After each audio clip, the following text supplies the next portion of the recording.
first attempt ended in an epic fail because I did something stupid in the settings. I forgot to set up, I forgot to make it public. So I don't think you guys ever even got the notification that I was live. Like a dummy. But yeah, welcome to it.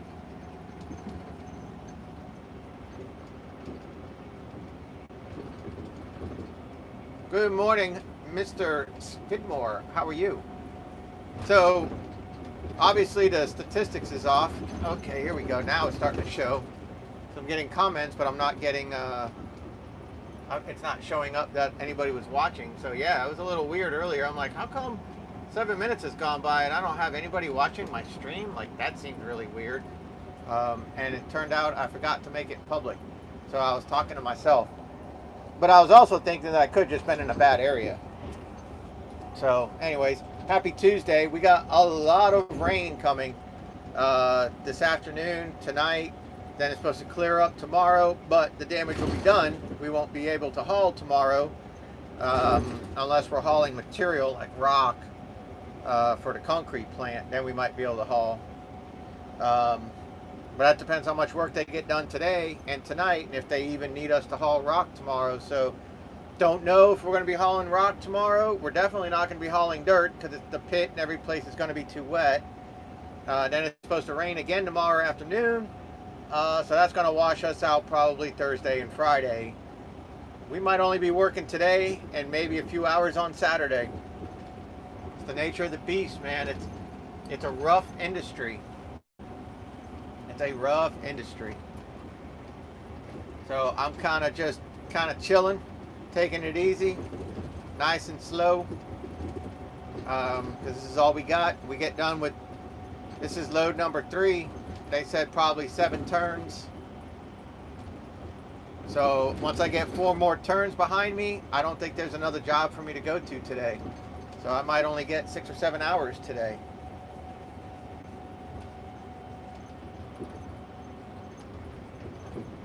We'll just have to see. Seems a little extra shaky today, doesn't it?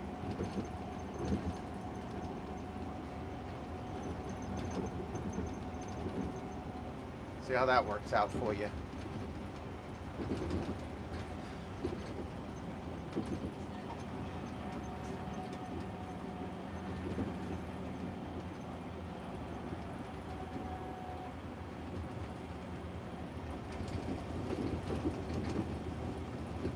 It's a nice little run.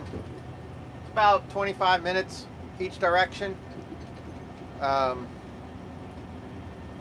pit has a nice steep decline. I don't know if the thumbnail picture was able to show that, but the pit has a nice steep incline or decline down to the pit, and then a nice gradual rise out of the pit. So we'll just have to see how it works out. You know, if it starts to rain a little bit, it's all over. Ain't getting in that pit. And if you get in the pit, you ain't getting out of that pit. That's for dang sure.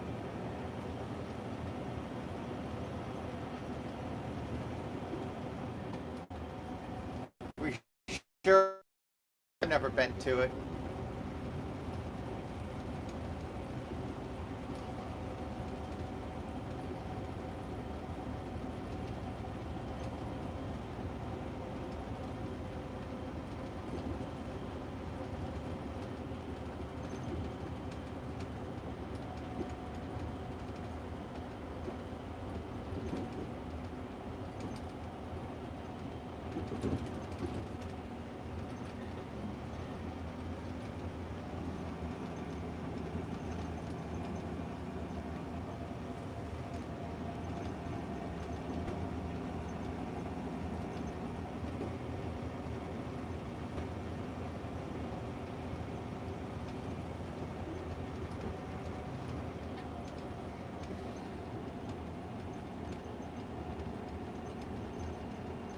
It's like we're a little extra shaky today, man. Let me see what's going on here. If that helps any. Okay, so the phone wasn't like totally in the holder.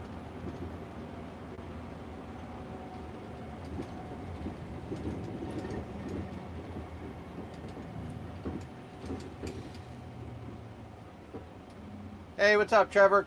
Glad you could finally make a live. How are you?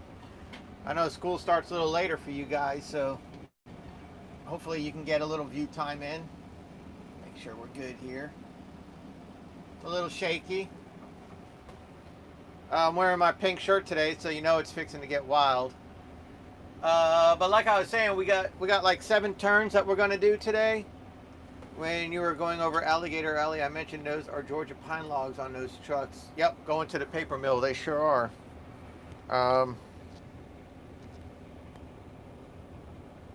There we go. Maybe that'll be better. I'm trying to get myself situated. We're probably going to do 7 turns today. This is turn number 3, so that leaves like 4. What's going on, man? That leaves like 4 to go. I don't think we have any other work after that. I'll be surprised if we do. Maybe haul some concrete, haul some rock to the concrete plants, maybe, if they need us. No guarantee. And I doubt they're planning on running concrete this afternoon or tonight. So there's a very good chance we're going to work till 12 or 1, maybe. And that'll be it. And then that might be it for the week because of the rain that I was talking about earlier. Now, our company did put us in for, what do they call it, low wage unemployment in this industry. If, you know, weather or something causes you to have low wages, low hours, and you can't work, you know, and you're not making a certain amount of hours, then unemployment will kick in. So our company did put that in. So some people are getting some of that. You know, they're getting some help, financial help. I haven't received that yet. So I don't know. I don't know if it just hasn't caught up yet or what. But it also depends on how many hours you work. I think over a certain amount of hours, you don't get anything. So, you know, I seem to be falling into being able to find extra hours because I have the triaxle. So while people are home that have the tandems and they can't work in South Carolina, they're sending us with the triaxles up to South Carolina to work. So it might just be that I'm making just enough hours to, you know, to get enough of a paycheck. But this week, if I only work today and then maybe Saturday, because it's going to rain all afternoon and night tonight, then it's going to rain again tomorrow afternoon. That's going to wash us out for Wednesday, Thursday, Friday, and maybe even Saturday. Most places will just be like, screw it, we'll try it again on Monday. I mean, it's the nature of the beast. It's the holiday. It's the winter season.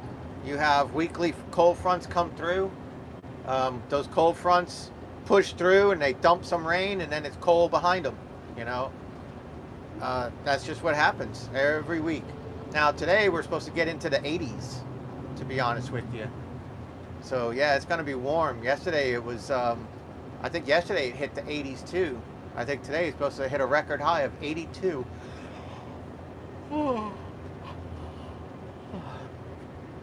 In January. So you never know, man. You never know what's going to bring. That's why it's so important to side hustle. So if you're new to the Dan's Vlog franchise of channels, you know, this is Dan's Vlog Trucking. You got Dan's Vlog Gaming, but then you also have Dan's Vlog, and I teach you guys how to side hustle, make extra money. So my side hustle is washing trucks now, doing the fleet wash every weekend. I did 15 trucks this weekend. And if it wasn't for the fleet washing, I don't think I would be with Blue Max, because I'm just not making enough money to provide for myself, pay my child support, and have good weekends. My Blue Max paychecks would just not be enough right now. Not consistent. The only way I'm getting by is because I'm fleet washing.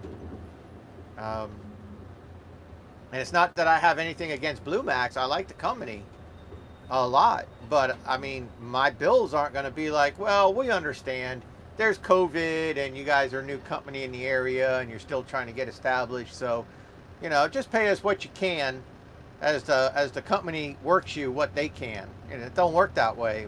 I still got to pay my rent, my electric, and all my bills on time.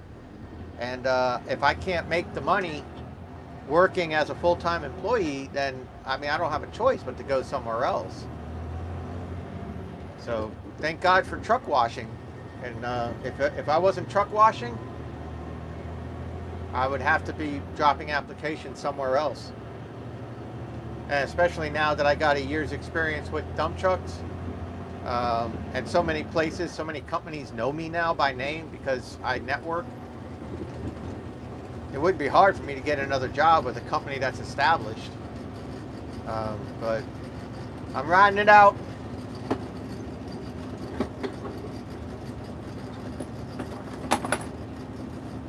Oh, hell no. You hear that? You hear that vibration down there? We ain't gonna have that much longer. Anyways, back out the window.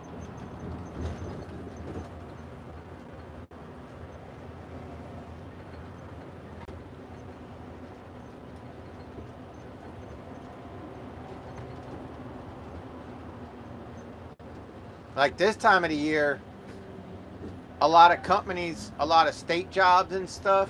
Yeah, buddy. Lock that wheel up. Flat spot that baby.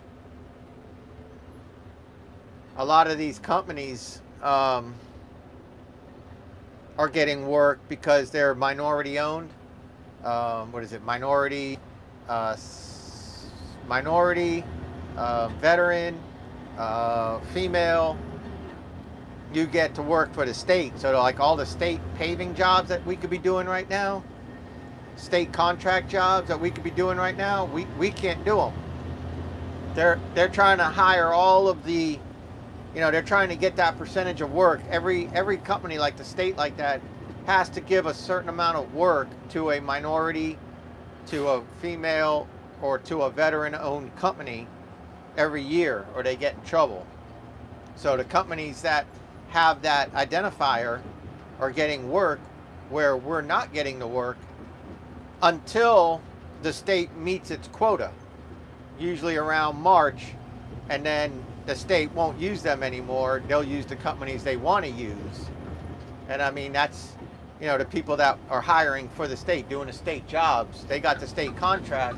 They have to hire those companies that are whatever it's called, DBE or DED, I don't know, some crap like that. But once they hit that mark, then those companies go hungry. So right now it's feast or famine. For us, it's famine. For them, they're feasting.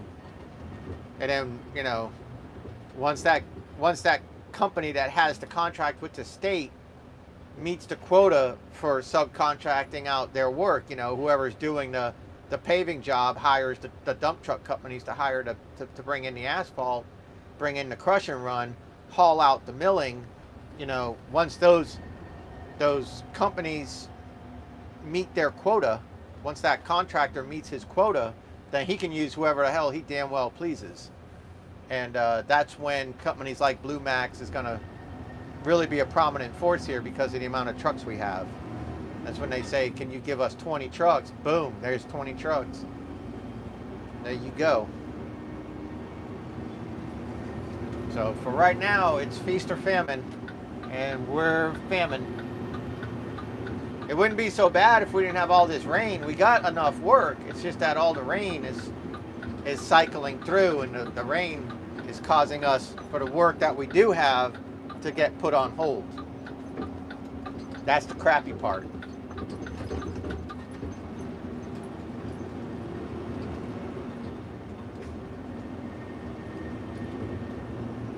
So we're real close to the drop zone here. You'll get to see that. If you've been following along with my videos, you probably recognize this road pretty well. This is where we've been getting crush and run and going to South Carolina. I'm determined to hit my damn mirror. Everybody wants to hit my mirror, damn it.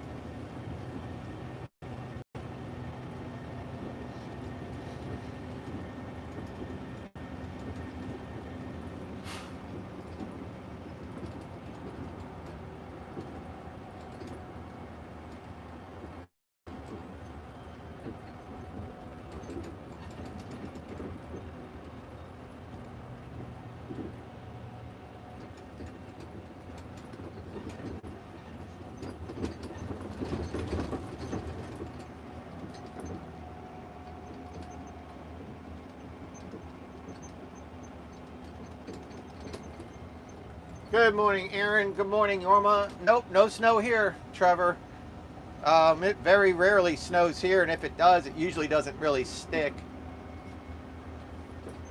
But I mean, you know, as far late as oh God, St. Patrick's Day, you know what, March 17th or whatever, around that time, as far late as then, we get cold fronts down to below freezing. So, you know, you never know what's going to happen. Right now, it's going to hit 80 degrees at the end of January here, but in a couple of weeks, we could have ice on the windshields again. It's a crazy, crazy, crazy environment down here. We're just north enough to get freezing, and we're just south enough to get hot. But then once St. Patrick's Day passes, it's pretty much always on the warming trend.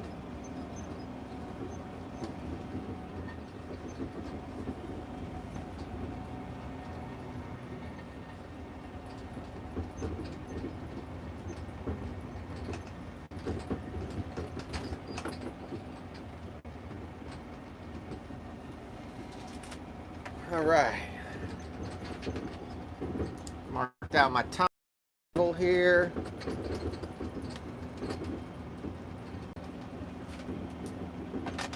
I washed 15 trucks this weekend, but I actually washed 18 trucks. But I only got paid to wash 15 trucks.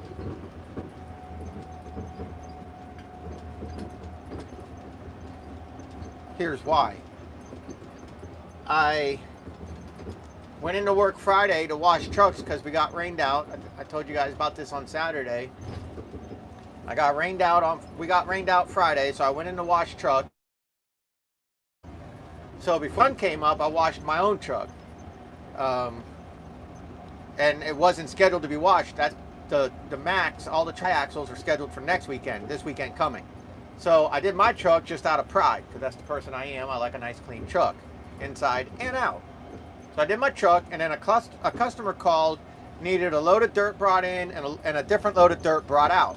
Crush and run brought in, and dirt, you know, with tree roots and stuff like that they dug out, they needed that removed.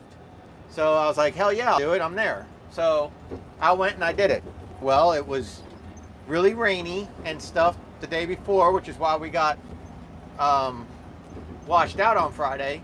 So my truck got dirty again. So I washed my truck again.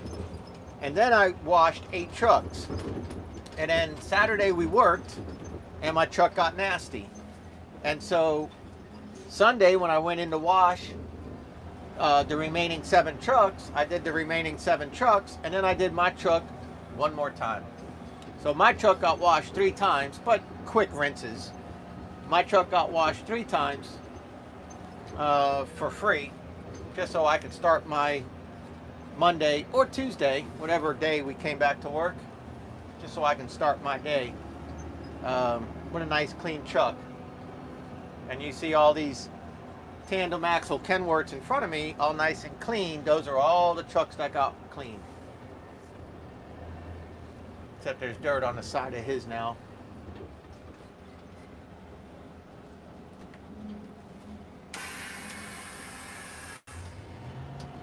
And here we go. But you see, we got all the shiny. We knock off the big stuff so they can do a good inspection of their trucks. Clean up all the brakes. Clean up everything. Shine up the shiny. Make it look nice. Give each driver a little bit of pride. Remind them that they're in a brand new truck. Going good, Charles. It is going good.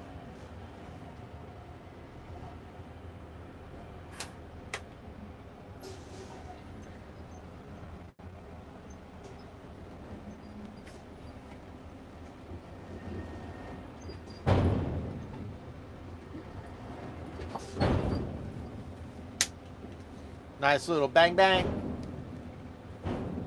You always want a nice little bang bang to make sure that the back end there is nice and clean. Bang bang. Lock, beds down, tarp is in the right position, PTO off, and hit it.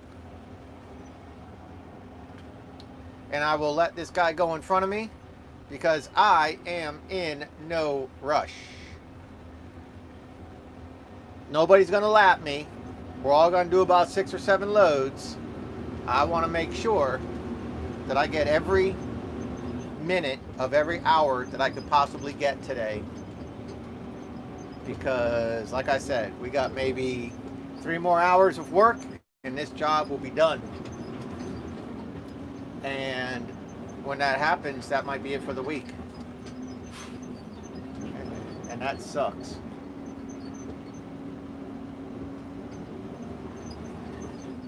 Ooh, look at this pretty long-nosed Pete. Yowza!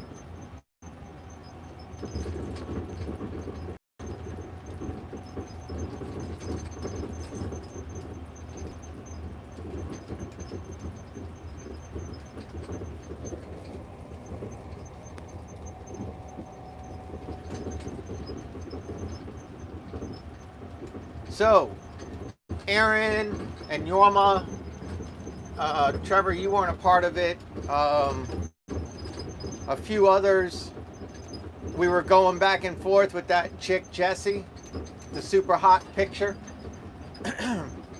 So she emailed me to my listed email account and some of my videos on my other channel, and attached a picture to prove that she was who she said she was.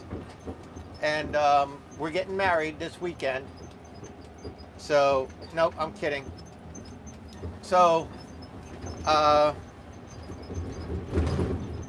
you know, anybody can take pictures, find pictures and all that stuff. But yeah, so I sent her my email address.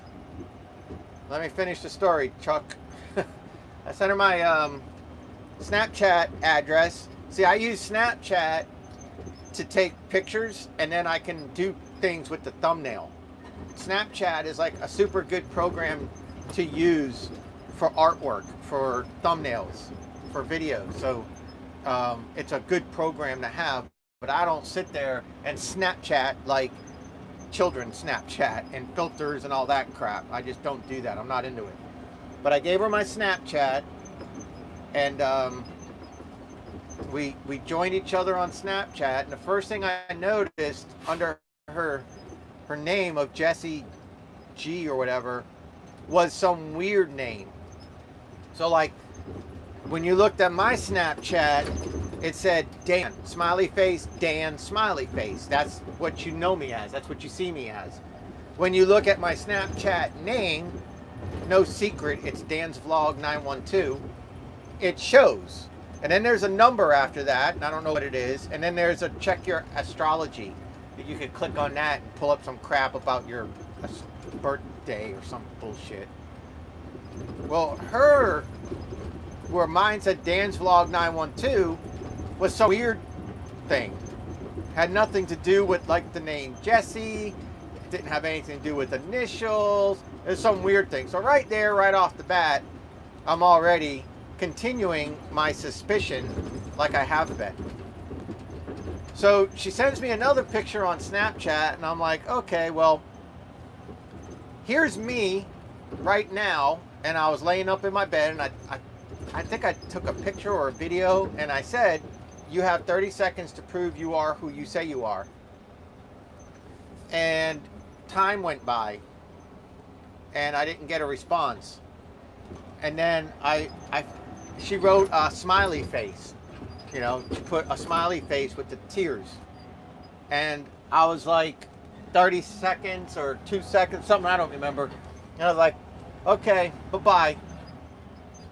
And I deleted and I blocked her because I know she's full of shit. And as soon as I deleted, I get an email that said, I couldn't get the video to send, but you deleted and blocked me. And then she went on this tangent about how this year she was coming a New Year's resolution or something about putting herself more out there, and she understands, and that she's just some random on the internet and blah blah. And I'm just like, Snapchat was in your hand. There was nothing that you were doing at that point where you couldn't just hold the button and say, it's me, and let go, and that sends automatically. The only time a video doesn't send when you're trying to prove you are who you say you are is when you aren't who you say you are. Period. Plain and simple. This is the internet, guys. From the start, I knew that wasn't her. From the start, I knew that hot chick was never a fangirl of this 50-year-old man with a gaff in my teeth. It's bullshit. So, you know, I joked around and said, you're probably some 60-year-old man in your underwear, you know. But seriously, guys, this is the internet, man. So if there's anything you learn from it, don't believe that shit, man. If it's too good to be true, it ain't true. And a chick like that says she's lives close to me but doesn't want to say where, and is that hot and is sending me pictures that are even hotter, that shit's not real. That shit's just not real. That's just some dude trolling me, hoping to get some bullshit on me, or some type of sexual pictures from me, or something that he could then use against me later, you know, blackmail or put it out somewhere. And I'm not falling for it. Not for a second. So, guys, be real careful, man. I tell my kid the same thing. There's no 18-year-old girl half-dressed sending your 12 or 13-year-old ass pictures of herself saying that you're the best thing since sliced bread. That shit ain't happening. It's a dude trying to catch up. Or it's some ugly ass chick using her friend's pictures or some stock photos or something, trying to live through somebody else. And, you know, I don't care what you look like. I don't care if you're hot. I don't care if you're ugly. I don't care about any of that shit. We're on the internet. I don't care what you look like in your comment thread. I just care that you participate, that you're cool, that you're kind to others on my channel, that you know, have positive things to say, that you ask questions that actually deserve answers. Not a troll. I'm not looking for a troll. I'm not looking for someone hot. I'm not trying to find internet sex. You know what I mean? And if your name really is Jesse and she's watching this right now, or he, they're blocked though. I blocked them from all my channels. I blocked that name from all of Snapchat, all my channels. She can come back as a different name, or he. You know, if you're some ugly thing in your eyes and you think you're overweight, not a shape, and nobody like me, a lawn service YouTuber that drives a dump truck would ever talk to you, then you got deeper issues, man, because I'm just a lawn service dump truck driver.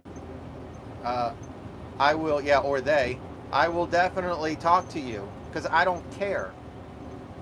I don't care who Trevor is. I know he's a young kid in school still. But I don't care what he looks like or anything like that. He's Trevor. I don't care Aaron, Yorma, I mean, and y'all don't care about me. You just care about the information I put out, you know, and you enjoy whatever you enjoy, and that's it. So, lesson to yourself from me. If it's too good to be true, it is. That's still in effect. And if it's on the internet, don't believe it. If it's not on video, it ain't true.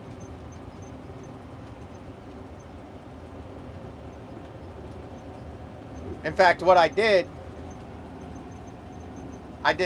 this. I wrote, "It's me, your turn," or something like that.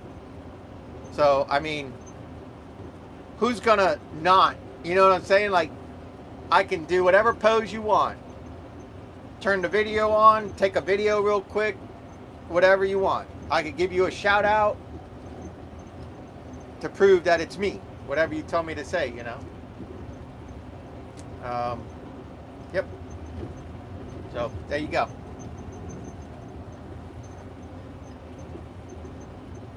The only time a video won't send is when the person doesn't want the video to send. Period.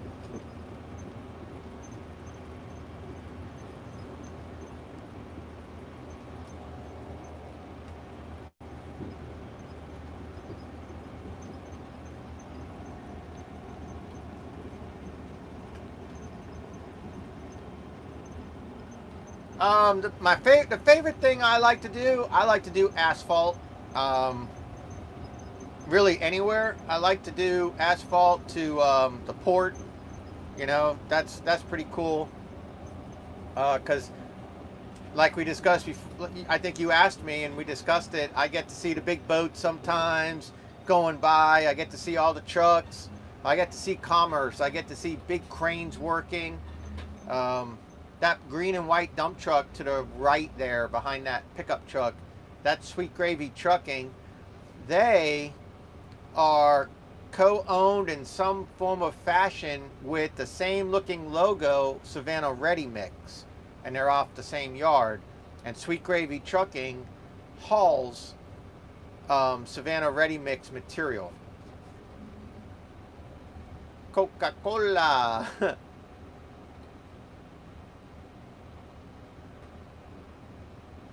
Do a split. The only split that I'm gonna do will be my pants, and that's after I like hot chili, and that's about it. So yeah, Sweet Gravy Trucking is somehow, some way or another owned or operated by or something with Savannah Ready Mix, and the Sweet Gravy guys are hauling sand, rock, everything that the Savannah Ready Mix concrete plants need, all the mobile plants and their stationary permanent plants. They never haul asphalt, they never haul dirt, they don't do milling or nothing like that. They're just steady rolling. So we've been working for them. We've been hauling for them, and lots of companies do. And that's no secret. I mean, I'm not like putting secret info out. I mean, it's public domain here. Everybody can see where we are and what we're doing. But yeah, so we've been working with them. And then also CB Sand is owned by the guy that owns half of the Sweet Gravy Trucking. And CB Sand hauls a lot of material for Savannah Ready Mix and for the Sweet Gravy Trucking guys. So you got CB Sand and Sweet Gravy Trucking that work together and haul material to keep Savannah Ready Mix going. And then we jump in, and a few other companies jump in to help keep Savannah Ready Mix going. And Savannah Ready Mix is steady growing. So with that said, there's hope on the horizon for us, for Blue Max, to even have more work. That's not state, you know, doesn't have state qualifications of, you know, minority, female, veteran-owned stuff. It's just straight up work. And those concrete plants, they'll work 24 hours a day. So there'll be night shift and there'll be day shift providing for them. um, and they're adding plants.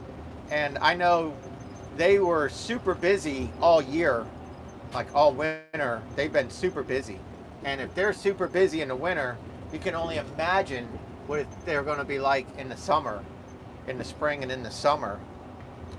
So yeah, there's definitely some hope on the horizon. We can get jobs that aren't overly affected by the rain. Because right now, this dump trucking, where we are, mostly what we do, because it's the start of the new year, and state jobs, state contracts have to hire minority, female, and veteran-owned companies and get those, get their quota out of the way. Right now, it's like I said, feast or famine, and we are products of the weather. So if we can make it a few more months and they hit their quotas, then we're going to be getting a lot of work. A lot of work.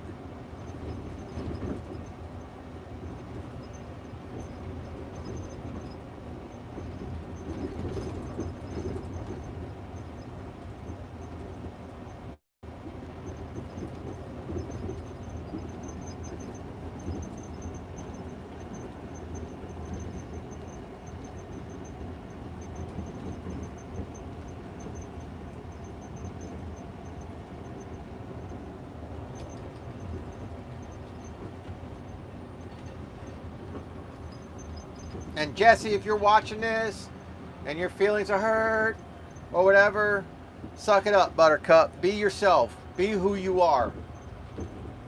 If you don't think you're attractive enough or hot enough to leave comments or something like that, you're wrong. Just put a damn emoji or something as your profile picture. Nobody cares. Honestly, nobody cares. Nobody's looking that hard. We all ugly. Look at Yorma. Sorry, Yorma.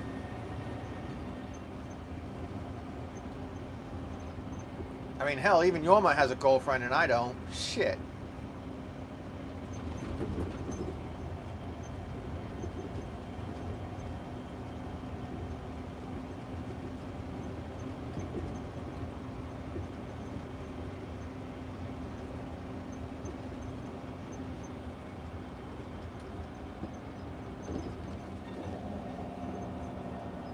She won't. Yeah, she won't. She's not real. That's the thing. That's not her. That person's not her. She's someone else. So she don't even have to say who she is. She can just join, be a subscriber with a new name, and just be herself. Don't need to know who she is. It doesn't matter.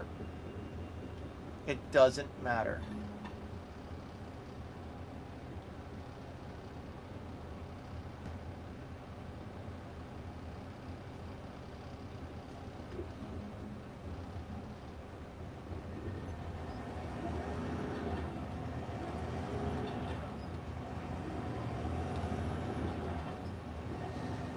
So we are headed to the pit, and like I said, it's an interesting pit. You guys, it does have a nice steep downgrade to get in. So in the pitch dark, it was like, whoa. It's not so bad in the daylight, but I was the very first truck there this morning, and it was my first time there, and it was like, whoa, that's pretty steep. And I wasn't 100% sure. There's just one excavator working there, and he wasn't on a radio. I was trying to call him on the radio to ask him what I was supposed to do. So I was like, screw it. I figured go down the super steep one way, and cause it was obviously a one-way road down and one-way road back up on the other side. And I was like, well, obviously you're not going to try to come up this loaded, so this must be the down and that must be the up. So I went down there, and it was like, wow, if this is wet, we're just sliding because it's that steep. But yeah, I went down there and parked the truck and walked over with my flashlight to the operator, and I was like, did I do that right? And he was like, yep. I was like, oh, okay, cool. Happened to be the operator that's normally at the other pit, where I got that 2.5 minute long drone video of just kind of flying around the pit with a little bit of some rock style music in the background. So you can check that out. It's in my video library on this channel. So I was like, oh hey, I got that drone video up. You said you wanted to see it, so I helped him navigate to find my channel. I helped him subscribe and turn the alerts on. So he's probably on his phone right now loading up Blue Max trucks, watching my live video going, what the shit? How the hell?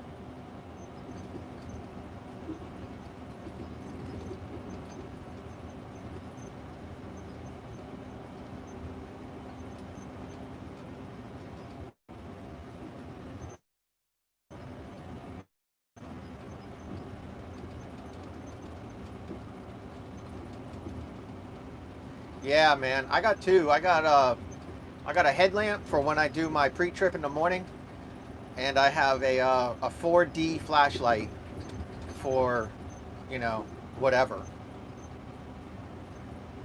And I tell you, man, that 4D flashlight, that thing's a lifesaver. I mean, this morning I used it to find the pit because there's a few different pits out there, so I had to read the signs to find out which pit I was at. I had to get to, you know, make sure I was going into the right pit. Not only did I not want to go into the wrong pit, but I didn't want to get stuck in the wrong pit because of the rain we had this weekend.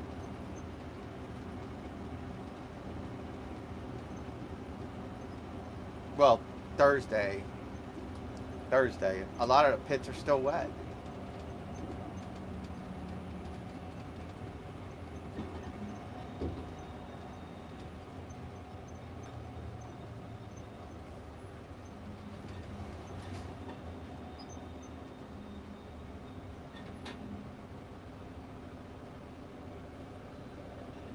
Yeah, my boss has a big ass flashlight he got from Harbor Freight for like 20 bucks, and it's rechargeable, man. That thing's like daylight.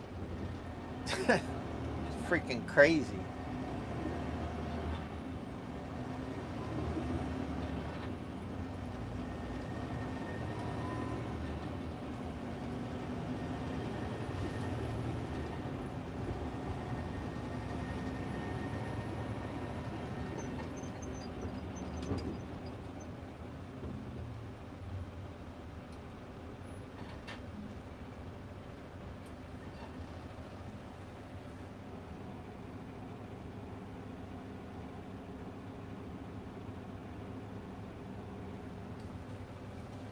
Yeah, I like the truck driving. This is exactly what I want to do, and this is exactly where I want to be. I just hope the company gets more work that's more diversified. You know, right now it feels like we have a lot of eggs in one basket, and when it rains, then that basket is too wet to work, and so all the eggs are stuck home.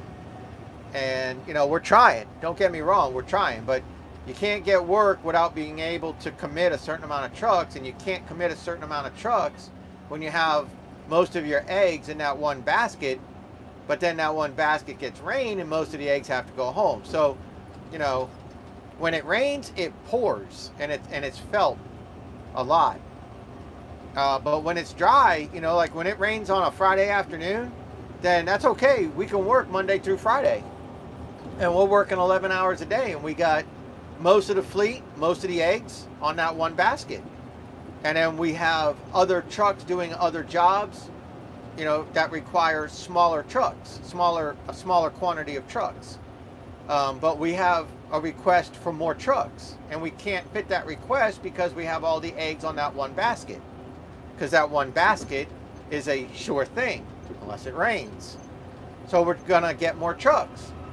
But when we get more trucks, we're gonna have drivers kind of sitting a little bit while we are getting those contracts. It's not like, you know, we get 15 more trucks in tomorrow, and on Wednesday, or today's Tuesday, so on Thursday, companies are calling us saying, hey, heard you got 15 trucks in. Can we get 15 trucks now? You know what I mean? It's going to be like, okay, well, in 3 weeks, we need 15 trucks or we need 12 trucks. Can you provide it? Yeah. Okay. Well, what do you do for 3 weeks? You send your eggs to the one basket. Well, what if it rains? Now you got more eggs in the one basket, hungry, and trying to split them up and only give people hours to keep them fed while, you know, doing other jobs, like jobs in the South Carolina, maybe doing some milling, maybe doing some state jobs, but there's really no state jobs right now because we don't have the identifier that allows a contractor to hire us. So it's a vicious cycle, and I would hate to be my boss right now because, you know, the pressure on him is tremendous. He has to fill seats for trucks that we have sitting on the lot, but he doesn't have the work to give the seats, but he can't get the work. He doesn't fill the seats because the people that give us the work they don't want 2 trucks, they want 12 trucks. And it's like, it's a vicious cycle that he has to thread the needle. And of course, he's got corporate breathing down his neck, and he can't hire crap drivers. He's got to try to hire people with experience. And how do you take somebody from one company that's giving them 50 hours a week at 14 or 15 bucks an hour, and you can't give them 50 hours a week at 17 bucks an hour? They're going to stay where they're at because, you know, a bird in the hand is better than 2 in the bush. So it's a vicious cycle, man. And I would hate to be my boss, but I mean, we're getting there. We're getting there. He's doing a damn good job. He's trying. I know that. He's doing a damn good job. And, you know, we're talking about getting another, I think, 10 or 12 trucks this spring so we can handle more jobs. But like I said, it's feast or famine. We need about a week of dryness for everything to dry up, and then everybody will be back balls to the wall 65 hours a week, praying for rain. That's the thing. They'll be praying for rain. So, dump trucking, man. That's what I like about it, though. You got to stay on your toes. It's a constant challenge. I've been doing it for a year. It's not even close to old. You know, I got the text yesterday that my dispatch was 6 o'clock today. Didn't even care what I was doing. Didn't know. Found out this morning. New pit, new drop site. Awesome.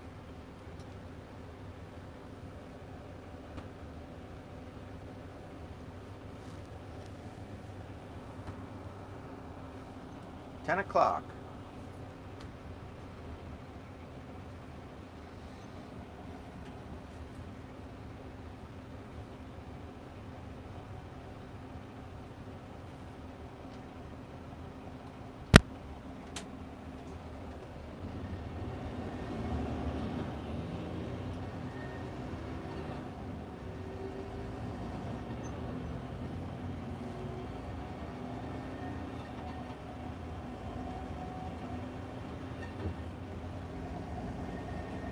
I will see you later, Fanatic. Thank you, sir. Oh, I heard Conor McGregor got knocked out. I don't know if it was called or what, but yeah, I heard he got knocked out, huh? I think things aren't looking too good for Conor McGregor lately, man. I hear more of him losing fights than winning fights. I don't know, man. I'm not sure what's going on there.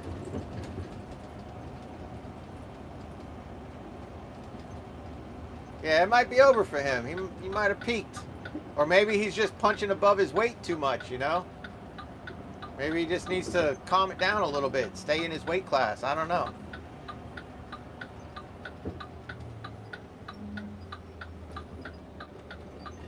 Yeah, I guess. I mean, he still talks a lot of talking, though. I watched a replay fight last weekend of him getting choked out by a guy in the 178 class or something like that. That guy wasn't playing, man. He just straight up hates Conor McGregor. He's like, I am going to shut him up for everybody that he disrespected in the press briefing. And I mean, dude, that was just a hate match. Conor was like, you know, his mouthy self, but he was respectful to the guy. And when he lost, you know, he said he really respected him, that he made a mistake going up into that weight class. but that he really respected him. He enjoyed fighting him. He might want to fight him again. That guy was like, Connor got what he deserves. He's a piece of crap. I shut him up. For everybody else, I was like, wow, man, I don't know. I don't know.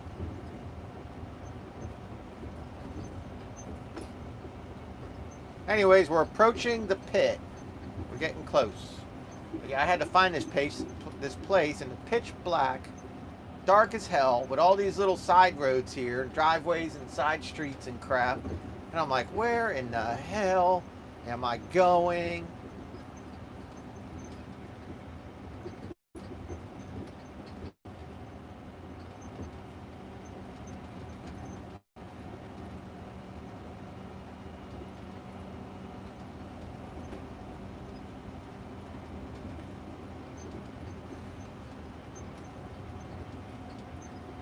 Lane Lee, word up.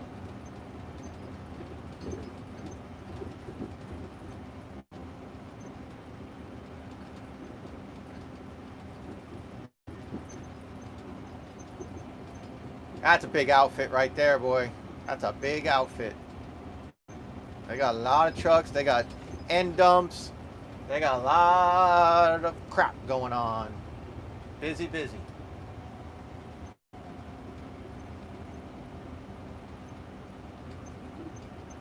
You guys remember the HOA Violator? That video series I did on my other channel, Dan's Vlog?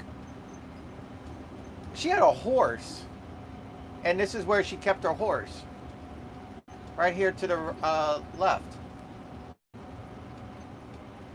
I remember I came out here with my boys, and she gave my boys, she let my boys take rides on her horse. Showed us a little bit of what it's like to be a horse owner and brushing the horse and all that. It's pretty cool. She was a tough chick.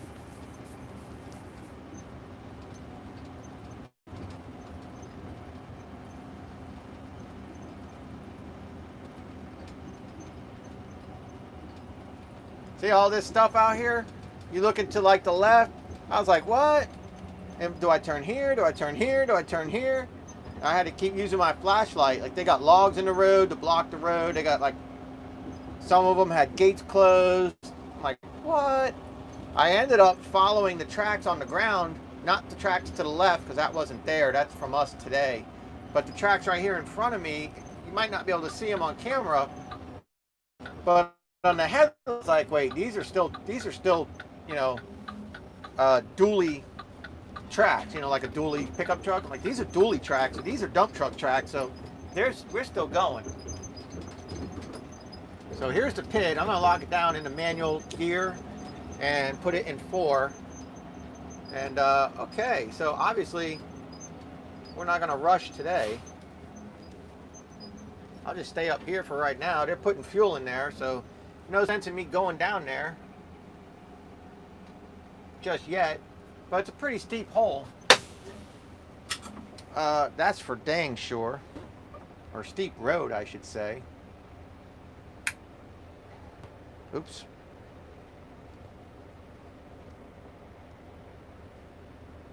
Okay, maybe they're done. Maybe they're done servicing them. 10:06. Let me lock that up a little bit higher. So 10:06. So we'll put that we got here at 10:05. But yeah, I mean, we are pretty high up. That is level. I got you looking level now, straight out. So you can see how down they are. And that's nothing.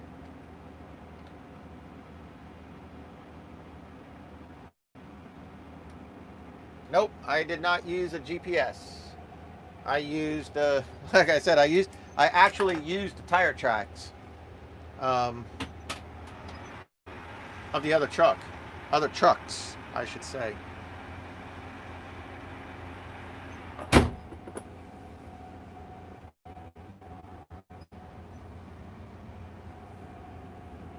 But yeah, I'm gonna go down there just yet because there's just no reason for me to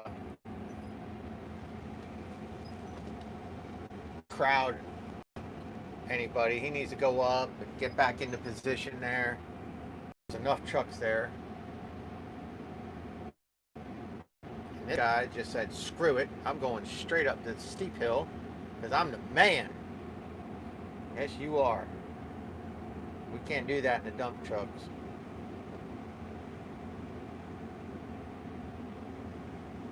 So we got ourselves a little mini Grand Canyon going on over here.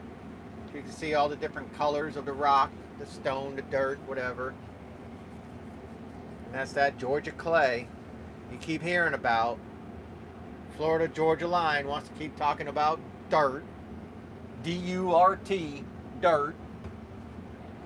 There's your dirt. Now go get yourself a pretty girl. Get yourself a beer and a pickup truck. Turn yourself on some music where your dog leaves you, your old lady leaves you, your job leaves you.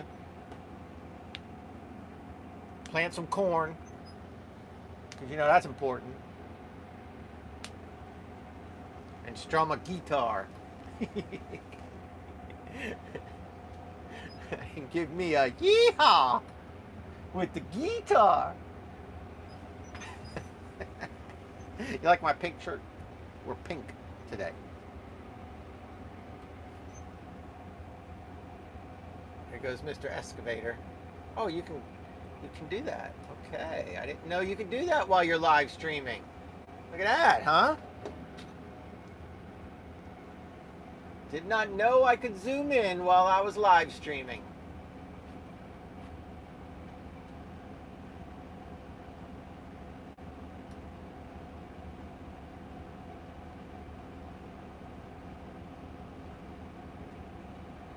Okay, so that should be normal view.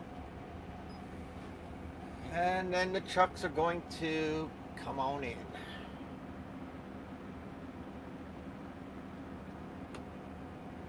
Get in line and get her done. With a yeehaw. 10 o'clock, load number 4. About 3 more loads to go, maybe. We'll see. Maybe more. Hope for more.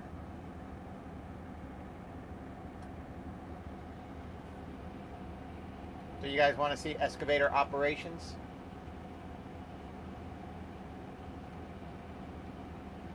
Almost drone view excavator operation. I'll try to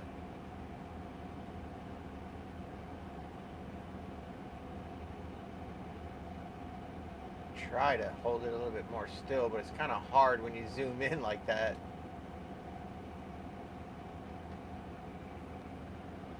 Truck's vibrating and stuff.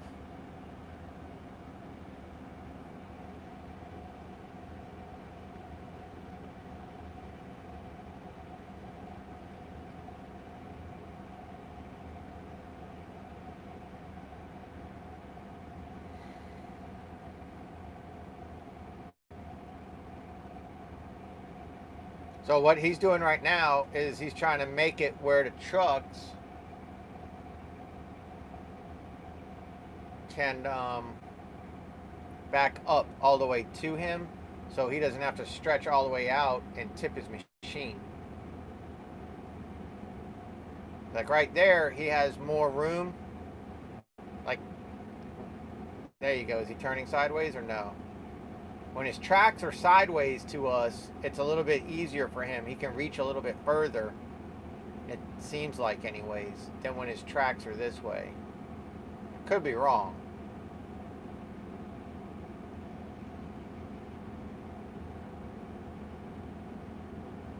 But I know they don't like to, what's the word I'm looking for? They don't like to stretch that arm all the way out when they got a full load in there, because they start tipping. And I don't blame them. If they damage our trucks, they're buying it.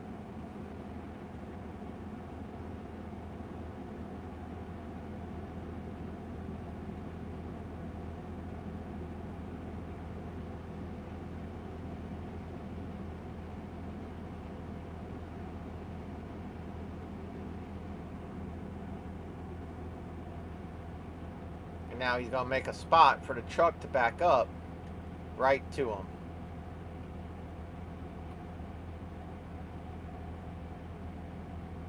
there you go. He's calling them back. That's sign language. That's the hoe saying, come on. He's telling you back right underneath his bucket. And that driver knew that, and he's backing right up. Or she, I can't tell what number that is.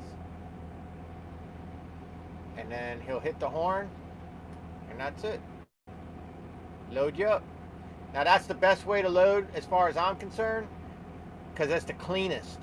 Keeps our trucks the cleanest. Don't get all that dirt on the side of your box. And a problem with DOT pulling you over for having dirt, you know, stuff like that falling off your truck. So that's the cleanest way, is doing the tailgate loading like that. I like it that way. Much better than side loading.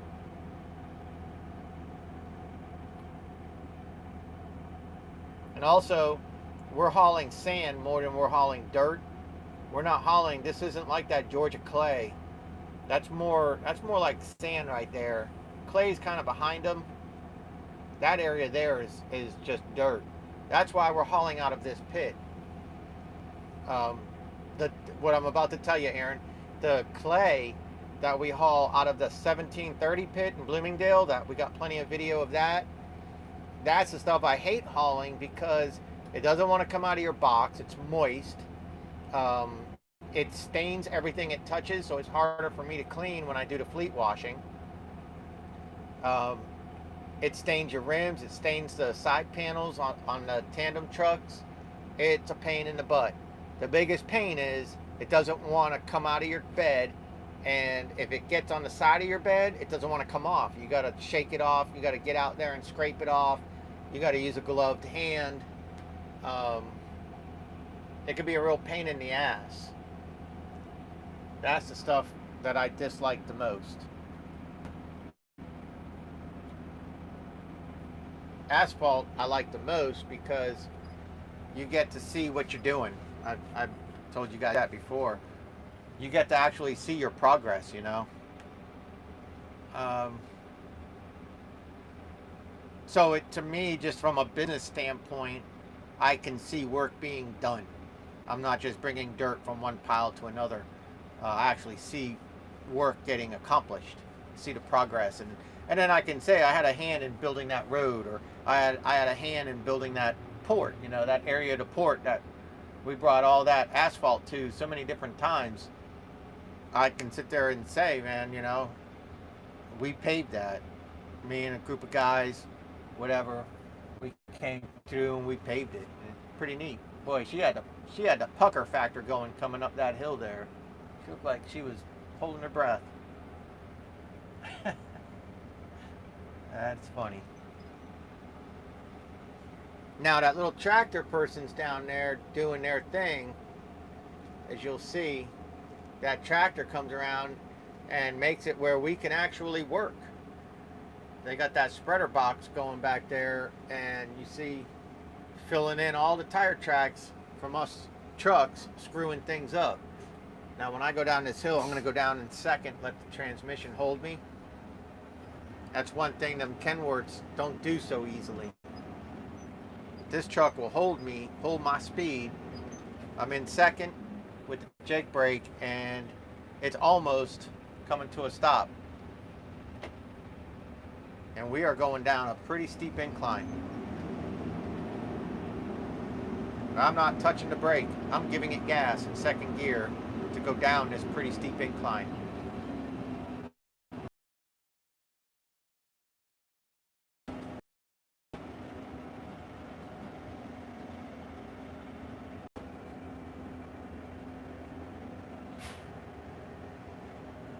Man, I hope I don't. I'm 99% sure these PTOs disengage after a certain RPM. But these trucks are wired. These are smart trucks, and our mechanic and our boss and corporate gets alerts, and they'll get an alert if you are over revving the engine. They'll get an alert if you're going a certain speed over the speed limit in that posted area. The GPS knows that. They get to see the telemetry of your truck in real time, so they can tell you how much fuel you have. how much depth you have. They can tell you when things are due on the truck that need to be done, and they can also tell you if you left your PTO on. Because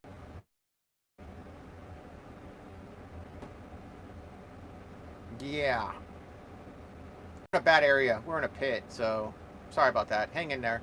The stream will come and go. I'll do my best. Yeah, well, they can and they can't.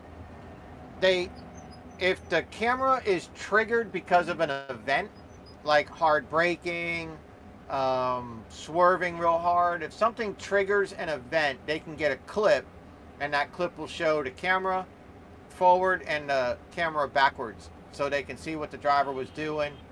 They can see what your speed was, you know, stuff like that. Now, let's say I call my boss and I'm like, hey, and I've done this before, and I say, hey, look at my camera right now. Will you look at this shit that's going on in front of me? And he explained to me later when I got back, because it's too much to talk about, that he doesn't have that ability. You can't just flip on a driver's camera and catch them picking their nose. They don't have the ability to do that. An event has to happen for the camera to send a clip to North Carolina, and then that clip gets looked at and sent to our boss to be handled. So if you're on your phone like this, they're going to get a notice. The AI catches that. If you're looking down for a long period of time, you know, I think you got to be going over a certain speed for any of that to actually count. So I think like you got to be going over like 12 or 13 or something like that for it to actually, for the camera to actually be like, hey, he's distracted, take a clip and send it to his boss and get his ass fired. You have to be going over a certain speed. Same with like your seatbelt, you know. But now, that's if an event happens. Let's say an event doesn't happen, but a cop pulls you over and says, somebody from another company says that you were road rage, rough driving, and pointed a weapon at them. Now I can say, no, I didn't. And the cop says, yes, you did. Or gives you a ticket and says, well, you're going to have to appear in court and talk about this. You might want to get yourself an attorney. You know, this is going to go for further investigation with the detective, and we'll be in touch, and gives you a case number or whatever. I can call my boss, and my boss can call North Carolina, and North Carolina can request a video of a certain time of day for my truck.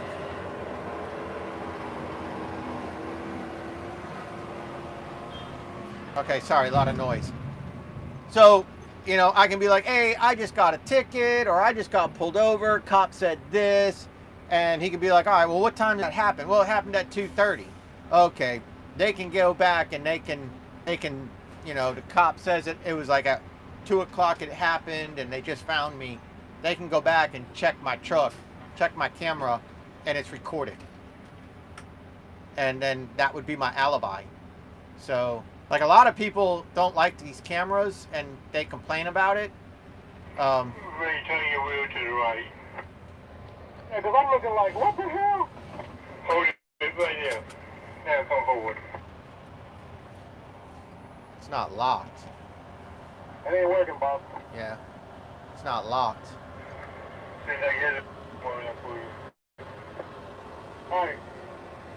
Hey, Ray, it doesn't look like your axles were locked. They are locked. All right, because the front one's not spinning, only the back one's spinning. They are locked. All right. That's the same place I got stuck. Well, hey, Ashton, how you doing? Well, we got a... I hate this fucking dirt, man. This shit, oh my God, this shit pisses me off every day.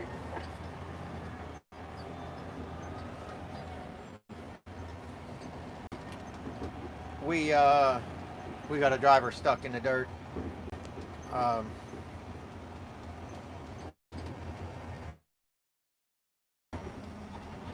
It's the dirt's fault. Nobody else got stuck, but it's the dirt's fault. gonna grab This third thing makes me gear. angry every day, I swear. Here he goes. Here he goes. On an open net. I'm in third gear, gonna climb this hill. Here we go.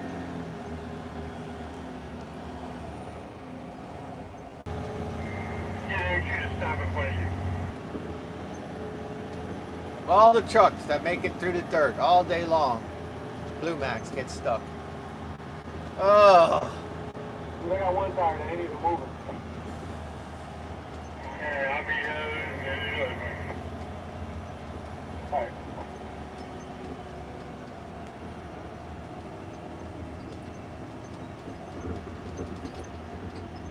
Is that Jersey? What's up, man? We still got some seats for you.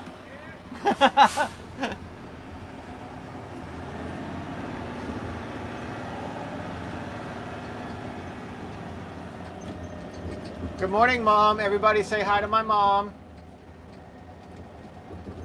Oh, my goodness. I think my mother just figured out that I'm live. Oh, my goodness. I pulled a muscle back there. Hi, Mom. I'm wearing pink. Okay, so we rolling now. Now we leave the pit.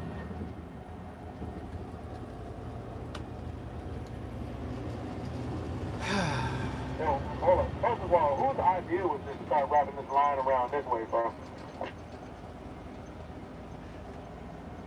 Probably the guy on the excavator, I don't know.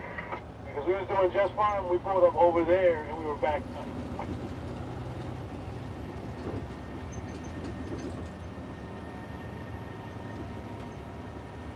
It's everybody else's fault. It's the dirt's fault. Oh.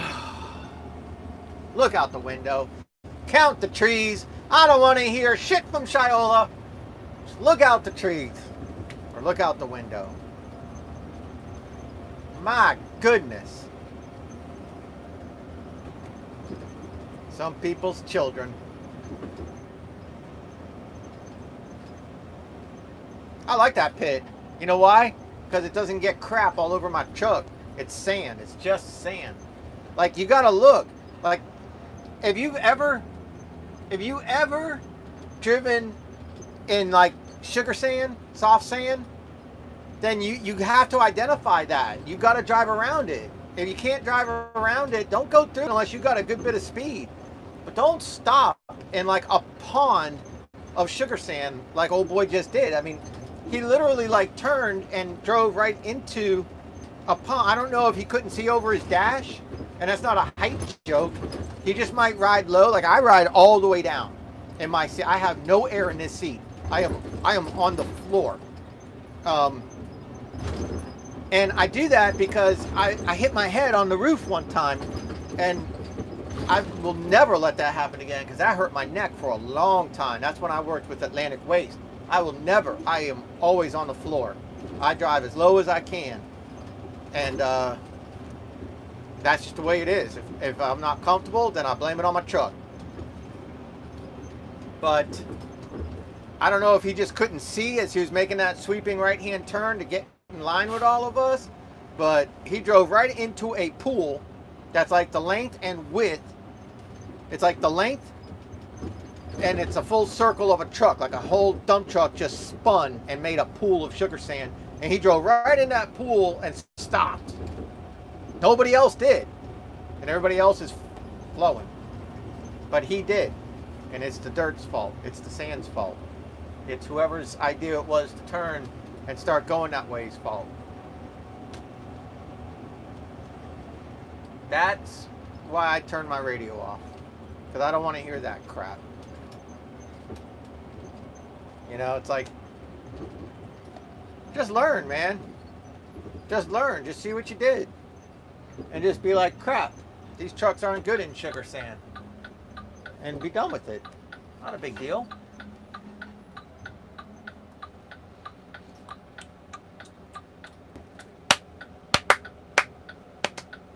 We got the beat going.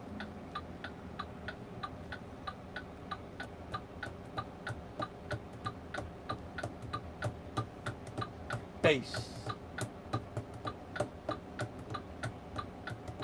treble. I've never done doubles either.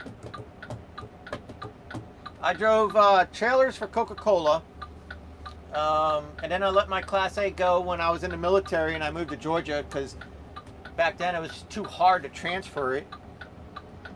So I let my Class A go, just had a regular license. And then when I got my license this time around, I got a B because I was going to be a roll-off driver, and that was the truck that was available, was a B. And so I used the B, and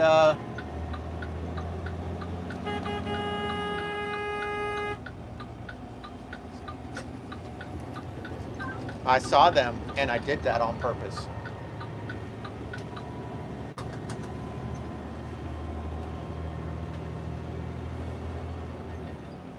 Unbelievable. I don't know if you guys saw that on the camera, but I turned into the left lane properly, put my right turn signal on, and got in front of this truck that was letting me in, and that car came out of the same hole as me and then shot to try to go around me because he couldn't wait 2 seconds for me to get into the right lane. And so I kept going. Screw it, I'll put him in the guardrail. I'm not going to swerve my truck. Let me say this really crystal clear. If you're a four-wheeler and you're messing with a truck, that trucker has any brains whatsoever, and you're the one that's in the wrong, you're the one that's going to die. Not the innocent family that I swerve into, avoiding your fucking ass. Can I be any more crystal clear than that? Wrong. Expect to die if you're screwing with a trucker is going to let you die, and he's not going to swerve into oncoming traffic.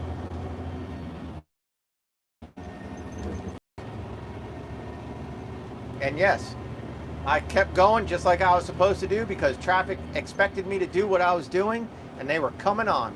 And I'm not about to swerve back into the left lane and jack up this tree truck that's coming up beside me, or that 18-wheeler, that tractor that was coming up behind me, as I cut out in front of him and was getting into the lane where my Blue Max truck was waving me in. And then that car just tries to sneak it in like that.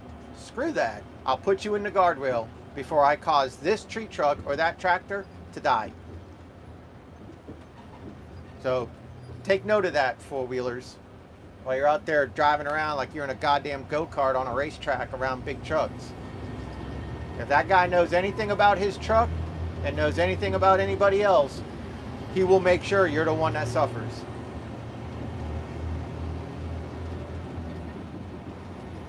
If he can't avoid it. But I knew that guy had the road, and so I let him go. And that's also why I blew the horn. I wanted him to know that I saw what he was doing. Fucking idiot.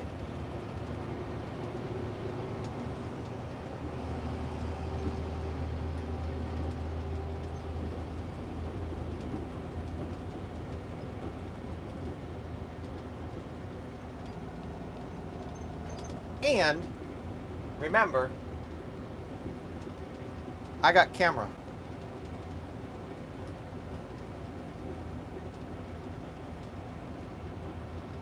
Yeah, shit happens. I watched a 18-wheeler go from the left lane and go put his turn signal on and go into the right lane, and he punted a car. I mean, punted that car with the tandems of his tractor. He didn't hit him with the trailer. He hit him with the tandem wheels of his tractor. Punted. I mean, accidents happen.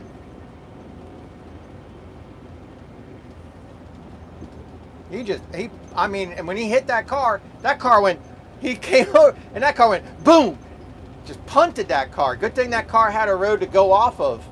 And I don't even know if he knew that he hit that car, because he went down the road a little bit, and then he stopped. I don't know if somebody told him on the radio, on a CB, because I don't monitor Channel 19. Somebody might have told him, hey man, you hit that car. I don't know. That was nuts, man. Absolutely nuts. And that's a good thing about these cameras and these trucks, is it showed everything that happened was 100% caught on camera. And my truck behind me, 100% caught on camera. It would show that that guy was just an absolute idiot doing an absolute idiot move and got himself caught up in a situation he should have never been put into. And remember, when a deer cuts out in front of you, hit the freaking deer. Because when you swerve is when you die. Ride the brakes, but hit the deer. Stay in your lane. When you swerve is when you die.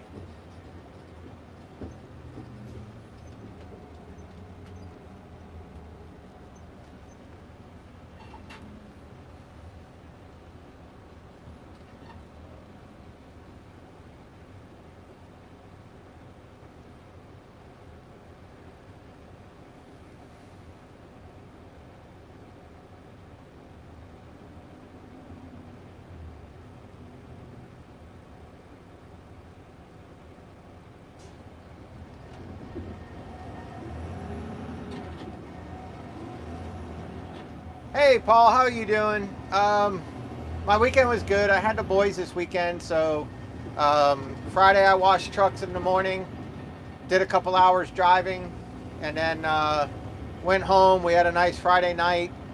I can't remember what we did for dinner, but we had a nice Friday night at the house. We watched Denzel Washington Equalizer Part 1, and that was good.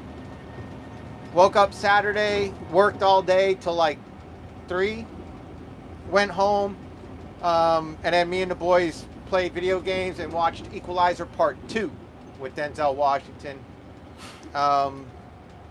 because there's a new Denzel Washington movie coming out this weekend, I think the 29th. So what, when? Friday? There's a new Denzel Washington movie coming out called The Little Things, and it looks good. So I wanted to, get caught up on Denzel Washington vibe, be ready for that video or that movie.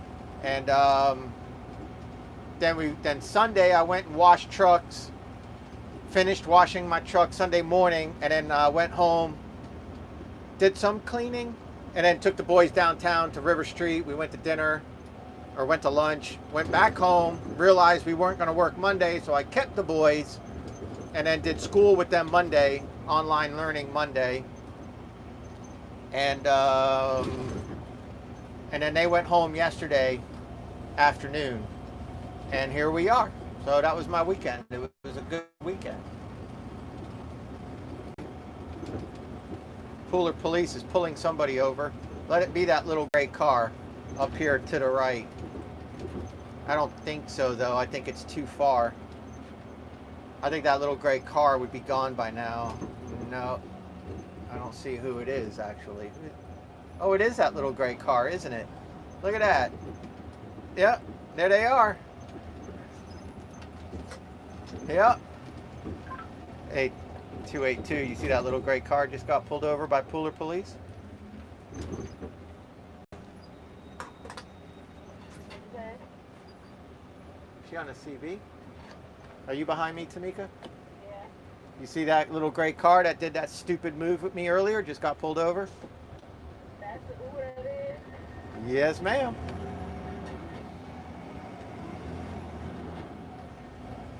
Yep, that's them. Lord. Serves them right. And you been sitting there for a long time too. Finally got somebody. Couldn't have got a better driver. Yes, sir. I got all that live on YouTube. I'm live on YouTube right now. I got all that live on YouTube. I made a nice little lesson about it. What's your YouTube name? My YouTube name is Tamika's next ex-husband. You know what? Dan's Vlog, trucking. Dan's Vlog Trucking. I'm gonna go look you up. Don't do it while you're driving now. That camera gonna catch you. Right. I ain't doing nothing while I'm driving. I already had a 1057. A 1057? The hell's a 10? this morning. What's a 1057? Is it 1050 or 1057? Wait, say that again? Which one is it? Is it 1050 or 1057? What the hell are you talking about? Is that a police code? Yeah, for an accident. Oh, you were in an accident? Yeah. Oh no. Everybody okay? The dozer was backing up. Well, they got us backing in to dump at main gate. I stopped, but he said he didn't see me, and the dozer backed into me. Oh, okay. Well, at least it wasn't on the roads. Okay, that's cool. Glad everybody's okay. But they boss said they're gonna pay for the rim and for the tire. Oh, it popped your tire and damaged your rim, huh? Yeah, and the side of my truck too, but yeah. Man, I just washed that damn thing too. Yeah, they got my tire. I had to, cause he hit the little part where my arm is at, so we had to make sure that was working still. Roger spent days fixing that tarp arm. Well, they had replaced mine, I guess, cause they took mine off and put it on another truck. No, I don't think they took it off, put it on another. They had to wait for the parts to come in. I watched Roger on Friday building that, putting it all together for you. You and Crystal. The else's, the dozer, or the loader hit, who was it, 281. He hit her arm and it bent it and broke it. And so they didn't know how long I was going to be out because of my grandma. So they took mine off and my tarp off and put it on her truck. Oh, okay. I missed that part. Wow. Waiting for the parts to come in for my truck. That's why I was driving Jason's truck. I got you. Yep, they tearing our trucks up. I said for once, it was not my fault. Yay, good for you. Right? I didn't She do has it. the worst luck. I don't know. I hope you guys could hear all that. Did you talk to Angie? Is she going to go back tonight? Or she said no? I'm pretty sure she said no. I think she said hell nah with a NAHWWW.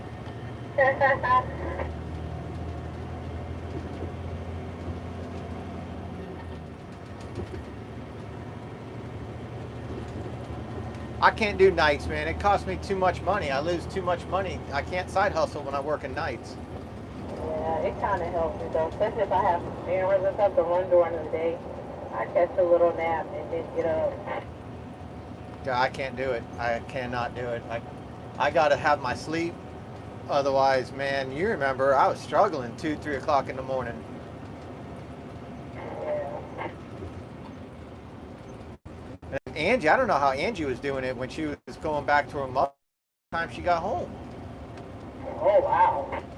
Yeah, that's why I was like, girl, you need to just crash at my place. I got the room, you know, so I'm glad we did that. I'm glad everything's working out and, you know, we're staying that way.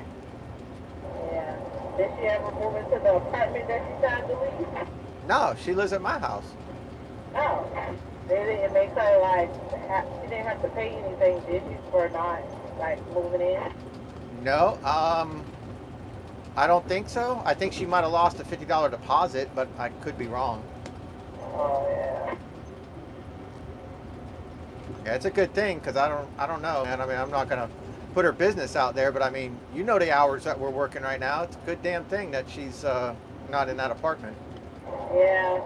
And it can help me out with, like, you know, save a little money, split the bill. Yeah, and we get along just fine. She's got her end of the house. I got my end of the house. She helps me with the dogs, so it works for me.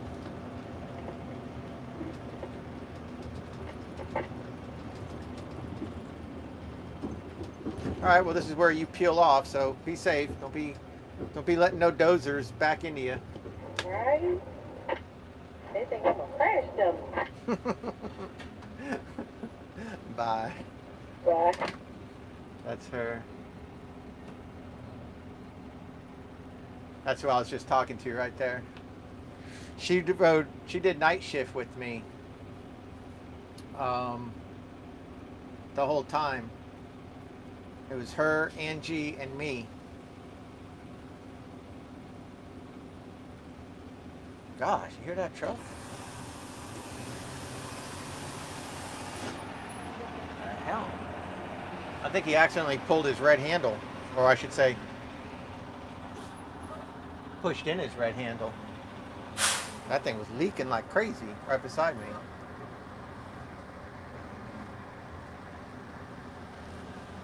Oh, he's vaping like a mofo. So, okay, I don't know how much of that conversation you guys were able to hear, but this morning when she went in, she went to the other place that we're dumping at, our company's dumping at, the eggs in one basket, all those eggs. Gosh, that thing just keeps on farting over there. And she said that she backed her truck down into position and then stopped, and the dozer didn't know that she backed down into position and backed into her, messed up her rim and tire, hit her tarp arm, damaged the side of her truck a little bit. So yeah, that happened. Poor thing. That truck's getting beat up. Earlier, months ago, a guy pulled out in front of her and she had nowhere to go and hit him, so her bumper's damaged there. So now we got back end damage, front end damage. Damn it.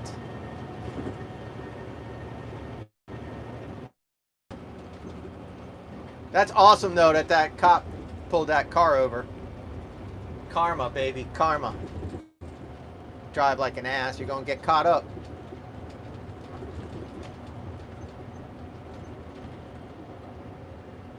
I don't know if you guys were able to see it, but it looked like that car tried pulling into a parking spot like it, like he was trying to blend in. But that cop wasn't fooled. Come on, man, what are we doing here? Why is my truck slowing down so bad? Sometimes my GPS, are those Dixie Chopper stand-ons? What are those? I don't even know what those were. My cruise control won't engage. I have to turn it off and turn it back on. Freaking first world problems.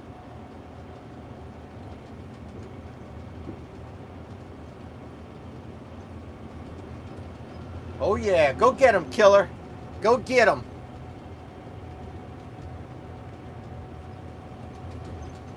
I'm on nice slow cruise control today.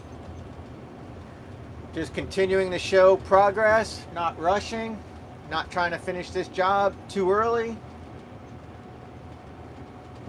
Like to work right up to the last minute that we could possibly work today, because if you're just joining us, we were off yesterday because things were too wet. We got this job today. We only have half the normal trucks going to another job, so kind of half our fleet's doing one job, the other half's doing another job. I don't know how long this job's gonna last. I know they said they need like 7 rounds of dirt today from all of us. So this is round number 4. It's not even 11 o'clock yet.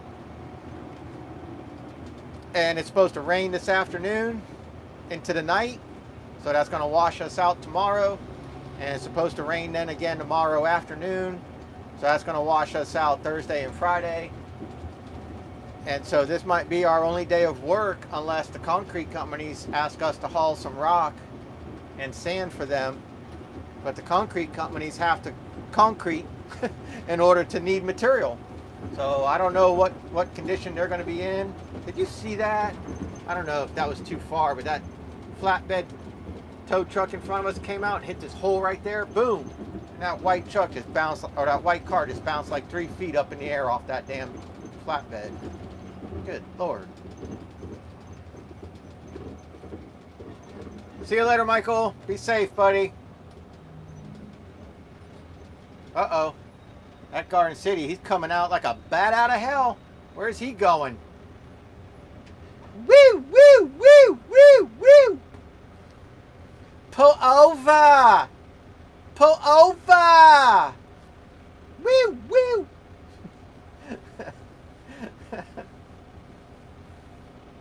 Oh, what's up, Ted? My 20 is Chatham Parkway and Highway 80.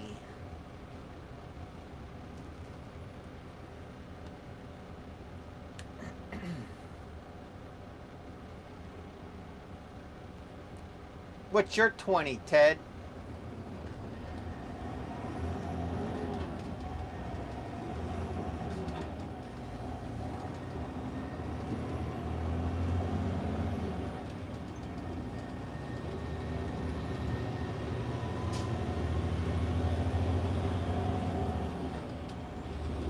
You want to run that thing? I'm going to win this race.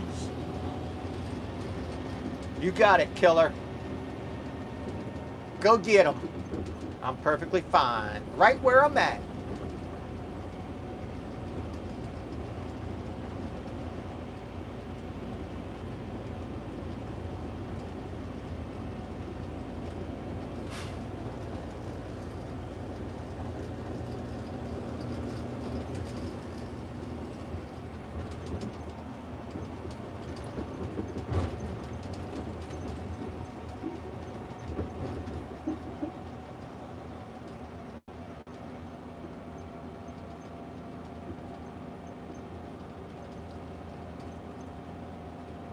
Nope, I'm not rushing. You don't get any extra money for getting home early. Yes, they do. They not only does the company there's not, it's not like somebody sitting in an office with nothing to do but sit there and look at red dots on a screen.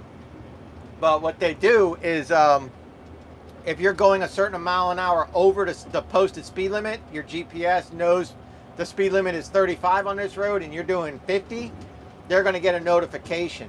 Now, are they going to call you up, call you into the office, tell you some bullshit that you need to slow down or anything like that? Chances are no, not unless you're like really crushing it. Pretty much, you get a speeding ticket, that's on you. You make it where you can't get insurance, then you're fired. You know, if you're going to be stupid, you're going to be stupid. You know, it's a catch-22 for the company. The company wants you to be safe, you know, and I'm just speaking from a business standpoint. This isn't in writing.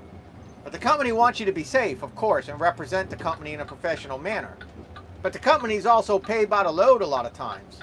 So, you know, when you're out there working for certain companies and you can make 12 loads, you're making the company more money in that 10 hours at your still same pay than you are the person that gets 10 loads in 10 hours for the still same pay. 10 hours 10 hours for the driver is 10 hours for the driver. But if the truck makes 2 extra loads, that could be $160, $180, $200 a day. So the company wants that money, you know what I mean? But at what expense?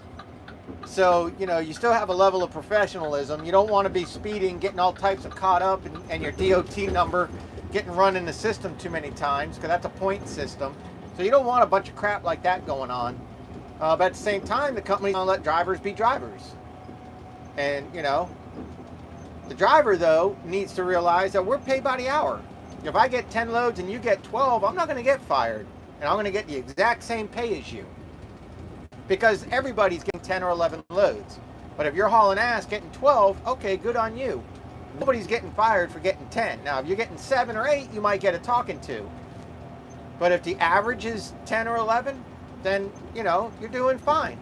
A lot of women, they don't get to freaking stop and check the tires like we do. So they got to stop, park their truck, go into a store, you know, check the tires, get back into the truck, get back into traffic. Man, we can do that while we're getting loaded.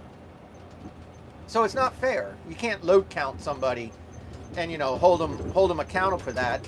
So there's an average, and as long as you can maintain the average, you're doing good. Now, if you're going to be triggering the GPS a lot, you might get a talking to, kind of like a, hey, it's your butt, you know.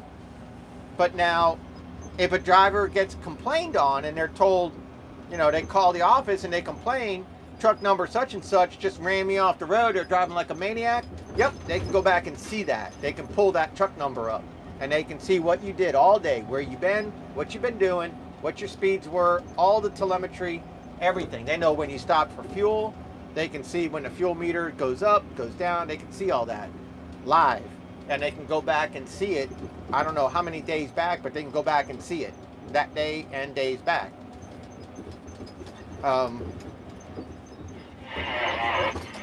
Right now, what we have is another thing called geofencing that our boss does. And what our boss can do is he can mark an area, and a lot of companies do this too. When you're getting paid by the hour, they'll put GPS trackers in your truck. Certain companies do that. You haul an asphalt for them, and they got 30 trucks out there running on a night shift. They give you a GPS tracker you plug into your cigarette lighter. They assign that number to your truck, and then they can watch in real time where you're at. And they'll give every driver 30 minutes of, downtime. Other than that, you better be driving. If your company's going to lose time, when our company submits the invoice to say RV Baker for 10.4 hours for Dan, RV Baker truck, we got 2 days that truck was down for 45 minutes of downtime. Well, each day. So then they take 15 and 15, over to 30 minutes. So they take 30 minutes off and say 10.4 is now 9.9. And that's what they're going to pay. And then our boss has GPS. They can argue it, blah, blah, blah. Kind of sucks. I know Big Brother's watching, but that's because we do it to ourselves, because, we do it to ourselves. Companies wouldn't do it if drivers weren't doing dumb shit. So they do it because drivers have done dumb shit. It's like rules and laws. Rules and laws are made because people did stupid shit, and then they come up with rules and laws to keep people from doing stupid shit. Same thing. So geofencing is like Parker's. My boss will know every time you go to Parker's, and he can look at a report at the end of the day, and it'll show how much time you spent at GeoZone. See, this place is almost done, man. They're almost done here. And he can get notified when you enter a GeoZone. And what a GeoZone is he goes on his computer and he can use his mouse and shade areas. Like, I don't know, let's take it to the drastic point. Let's say you're in an area where your state allows porno theaters. Something like that, right? Of course, you don't want your truck, your company, and your driver that gets paid by the hour anywhere near that area. So you mark that with geofencing. If that truck enters that spot, he's going to get notified immediately that truck is there. He can look at it and go, what the hell, and contact you immediately and say, what the hell? Okay, that's the extreme. It doesn't have to be like that. It doesn't have to be a porno, but yeah. So to answer your question, yes, the company can see your speed in real time. They can see where you're at all times just by opening the app on his phone. And the company could be notified if you enter an area you probably shouldn't enter. Does that make sense? So a lot of times, like, we have probably unwritten rule, but we have unwritten rules where they don't want us stopping in groups at a gas station. It doesn't look good. It doesn't look good to the boss when he pulls up his computer and sees 4 trucks in Savannah stopped at a gas station at one time. He's going to get on the phone and ask my boss, what's going on here? Is there an issue? Is there an accident? Is there downtime? Is there a reason why 4 of my trucks aren't making me money? Yeah, sorry about that, Paul. I mean, it's kind of hard. There's a reason why, or is there a reason why my trucks aren't making money? And, my boss is going to have to explain that.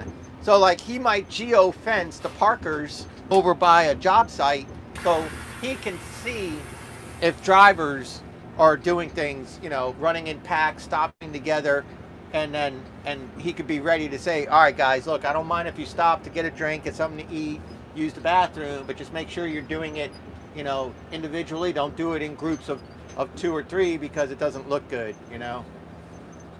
If you're running in a pack, you know, kind of talk amongst yourselves.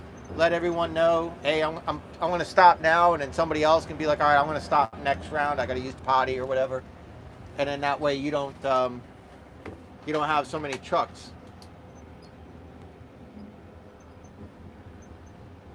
11 o'clock. So we did have some downtime due to fueling. So I'm going to write that down from 10:05 to 11:05. My boss might want to know, hey, what did you do from 10 o'clock to 11 o'clock? Why did it take so long? Fueling. Hoe. My hoe needed a Mountain Dew. Had to fuel the hoe. So here we go. Go get load number 5. Now we do have a speed demon working with us today. He was the second truck to get loaded. I was the first. And now when I was leaving the pit, he was pulling into the pit. But there was like 4 or 5 trucks, 6 trucks for him to sit behind and then have to load behind, you know, and then have to get past traffic and all that. But he is coming on. He's on a mission for some reason.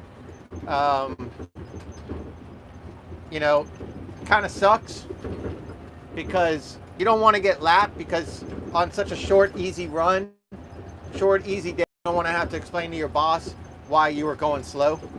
But I mean, look, I'm not speeding at all. I'm going slow. I'm going just below the speed limit because I want to stretch this day out as far as I can and get every minute that I can get before we go home because the job ends. And this job's going to end before it rains. And I don't know if we got anything else. Our boss didn't tell us. Now, if he comes on the radio and says, hey, let me know as soon as you guys are done with that job, I got a follow-on mission for you, then okay, let's get this job done and let's get on to the next mission so we can secure that job. But he's not doing that. And as far as I know, there's no other missions the rest of the day. We know it's going to rain.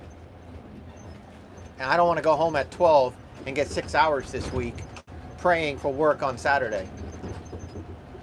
And I'll repeat myself, but there's no guarantee that we're going to be working the rest of the week because of the rain that's coming in. There's just no guarantee whatsoever. Clean my windows and I'll put you back out the front. So I'm sure you guys are tired of looking at my ugly face. Sorry, can you repeat that comment, man? I didn't get to see it. When I'm driving, I can't stare at the phone. So I miss a lot of the comments, man. I do apologize, but even though the phone is like literally right in my eyesight of the road, I'm not really taking my eyes off the road. It's still not, you know, something that I want to do. But if you can repeat that, it looked like a big question. If you can repeat that while I'm going slow on this private driveway, I can read it. Do you get your diesel from a company pump, or do you have a gas card, go to a gas station? We have a gas card. We're not allowed to put fuel in the tank that we built on our property because it's not our property. We're leasing it. And the guy that owns the building, we put the tank in and we have our own def tank, and we have a huge tank there. It's like probably 1,000 gallons. I don't know. It's a huge tank. And we were going to have Colonial come out and fuel it. We had the electricians wire it up. It's ready to go. We just need fuel. But the owner of the property doesn't want us to do it. We're not allowed to do it. And so we have a fuel card for Colonial, and we go to a fleet fuel pump. We don't go to like a gas station with diesel. We go to a fuel station that's designed for fleet vehicles. We're locked. PTO's off. Tarps in the proper position. Boxes down. We are ready to enter the main road and go get load number 5.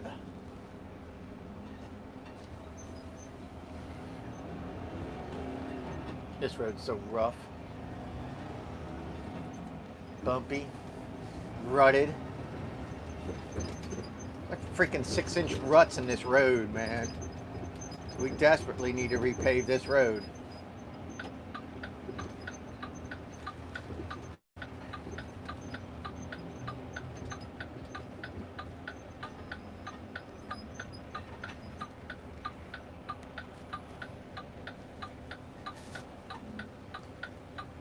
Okay, look at this green Freightliner that's coming behind Stuck Boy.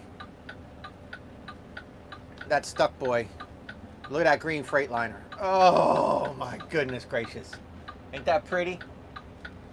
So yeah, his nickname is Stuck Boy for the day. He's actually a good guy. Just gotta quit taking things so personal. Dump trucking, man. Doo-doo happens.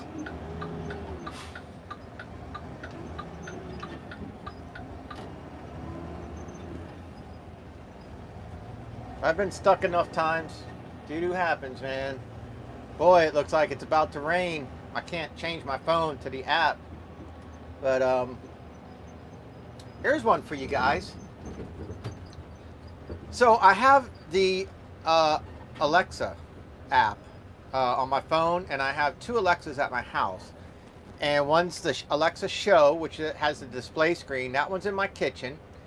And I never used the display screen, but I also have the Alexa Echo Dot 4th generation, and this was only $49. And you don't have to have the Show to have the Dot. You can just have a Dot. So pretty much everybody knows what Alexa can do. You know, you can ask it anything and it'll give you an answer. You could ask it, is it raining already? Or is that just, no, I don't think so. I hope that's not rain. You can ask it questions. You can, you know, ask it conversion from ounces to grams to whatever for cooking. Like, Alexa is pretty amazing. It really is. Yeah, the Show 8's got the 8-inch screen. I got the Show 5.5. I never used the screen. I don't know, Trevor. Tell people why you would use the screen. I never use it. I guess if you wanted to read the lyrics of a song, you can have a song play and read the lyrics. I guess that's cool. Maybe you can actually look at the ingredients for a recipe. I know you can watch YouTube videos and all that, but I mean, I have a phone for all that, so I don't use it. I'm not sorry that I have it, but I don't use it. I don't drop in on it. You could drop in and there's a camera and you can see what's going on in your house. And like, it's like FaceTime. You could talk back and forth with your phone or with other people's shows. But you can do this thing called a routine. And a routine is as easy as, for me, I say, Alexa, good morning. And that's all I gotta do. I lay in bed and I say, Alexa, good morning. Once my alarm goes off, and she'll say, good morning, Dan the Man. Today's weather, and then here's a station you might like, and it starts playing music, and the lights turn on. I have 2 light bulbs that you run through the Wi-Fi of your home, and then you pair it with Alexa and you group them into the bedroom. So you can run 1 light or 50 lights and you group it into bedroom. So I have a routine. I set up routines this weekend with my Alexa. So one of my routines is I say good night, and she takes the lights from bright white and dims them to like a magenta color at 50% brightness and says, good night, Dan. And I go to sleep. Because I always go to sleep with like some type of a little night light or something on anyways. So that's one of the routines. And then, like I said, I have the good morning. And it plays weather, turns the lights on for me, and then starts playing some top 40 music until I'm ready to leave. And then I say, I'm going to work now. And it says, have a great day at work. And it turns the lights off and turns the music off. So I also set up a routine as a prank against my ex-wife, because I told her, and I tell her all the time, that I have a crush on her friend Becky, which I don't. Becky's a married woman, and I don't, but I do, but I don't. Like, Becky's cute, you know, but she's funny, and she has no filter, and she's funny. The shit that comes out of her mouth. When I'm talking to my ex-wife, and she's on speakerphone, and Becky's in the car, Becky will have something to say, which is funny. And so I'm just like, oh my God, she just went up like 2 more points in the hotness level, you know, things like that. So what I did is, Christina and Becky were coming to the house yesterday to get the boys. And so I set up a routine where when I say, Becky's here, Alexa takes the bedroom lights from white to blue and 50% brightness. So I have the two nightstands turn blue and go to 50% brightness. And then Marvin Gaye music starts playing that the Let's Get It On, that song starts playing that song. So you got like that pouring beginning. And so it took me forever to work on it. That was the first routine I did. So now I'm a pro at routines because that one was hard to do. Damn, it's raining, man. It's already freaking raining. It's like I got 5 hours so far. But yeah, they came over, and knowing my ex-wife, she was going to have to use my bathroom. So I was like, well, just use the bathroom in my bedroom. So Becky and her come in.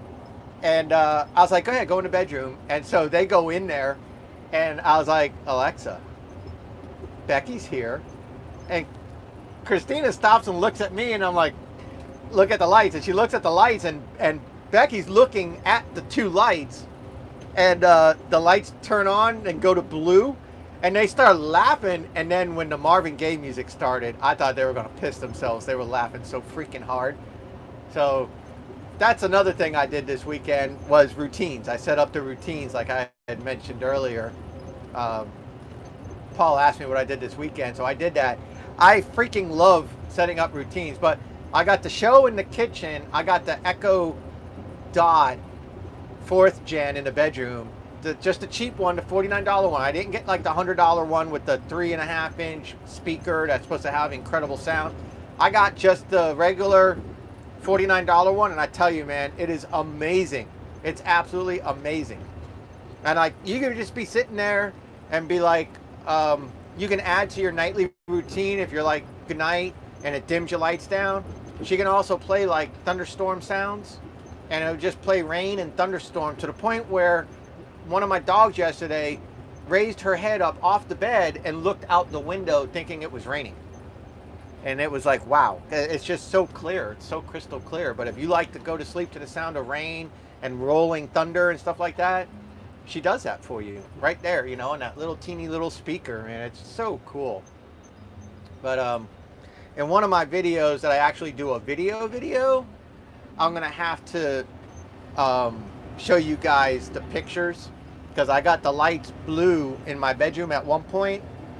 And when I first set my lights up and I was like, turn the bedroom blue, and the lights went blue, I took a picture not realizing Rocky was laying in my bed with his back legs all on his side hip and his back legs were splayed, and he's sitting up and he's looking at the camera, he's looking at me, and I was like, oh my God, Rocky the porn dog. Once I looked at the picture, it was the coolest thing. So I'll have to insert that to show you so you can really appreciate what I'm talking about. The colors. The colored lights are amazing. Well, when I got the Echo Show, or the Echo Dot, it came from Best Buy, and it came with a free, just a white Alexa compatible bulb. So I put that in my boys' room, so I can stand there and see that the boys left their light on or whatever, and I can just be like, Alexa, turn the boys' light off, and it turns their room off. Now, if they leave their ceiling fan light on, I can't control that because I don't have bulbs in the ceiling fan. But their nightstand light, if they turn that light on, I can turn it off by just telling Alexa to turn it off. But you can do so much.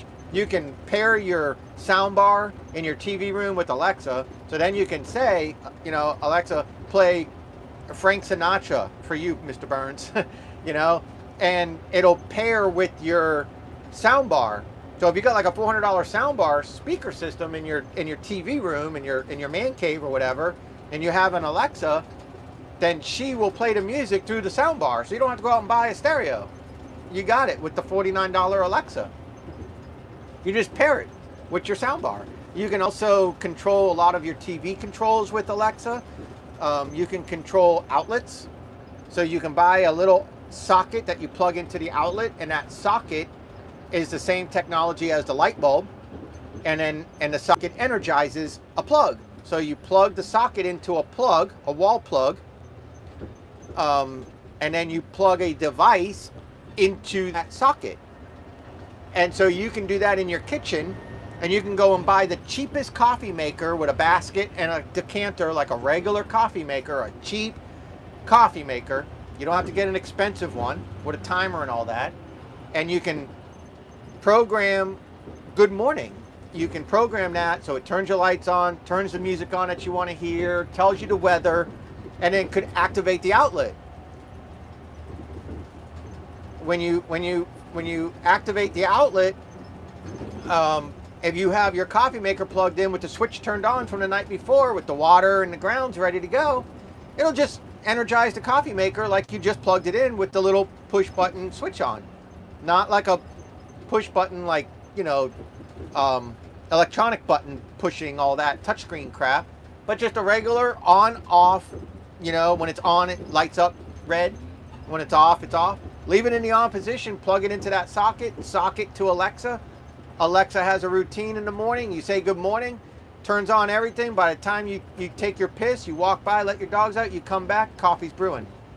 You don't have to do a damn thing. I don't know that story, Dan. I caught the end. Sorry, man. I can't read text when I'm driving. I can't read. Like, this isn't illegal to do while I'm driving, but if I sit there and read and focus on the screen, that would be an issue. But just driving, this is hands-free, just like talking on the phone, just that the camera's live. But I can't sit there and, like, I can take a second like that, you know what I mean? But that's about it. Kind of like looking at a GPS, you know what I mean? Especially in a commercial vehicle. I believe it's like a $10,000 fine to be like on devices and stuff like that.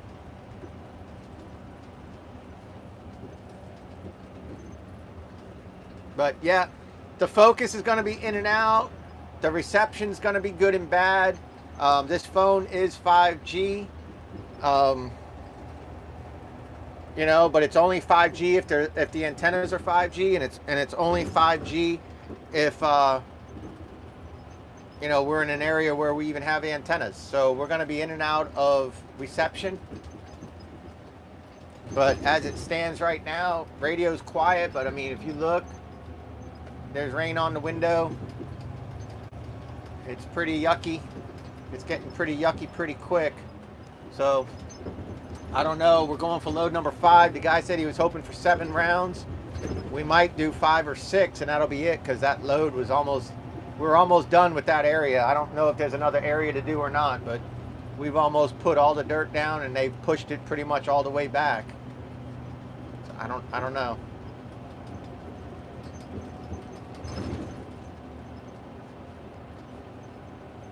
But I don't know if you could see, it's raining pretty good. That pit's gonna get real hairy real fast.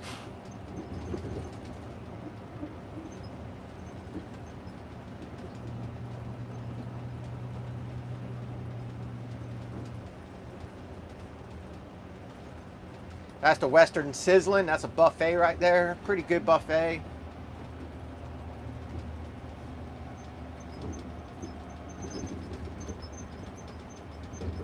One load for me out of Columbus, and now I didn't catch.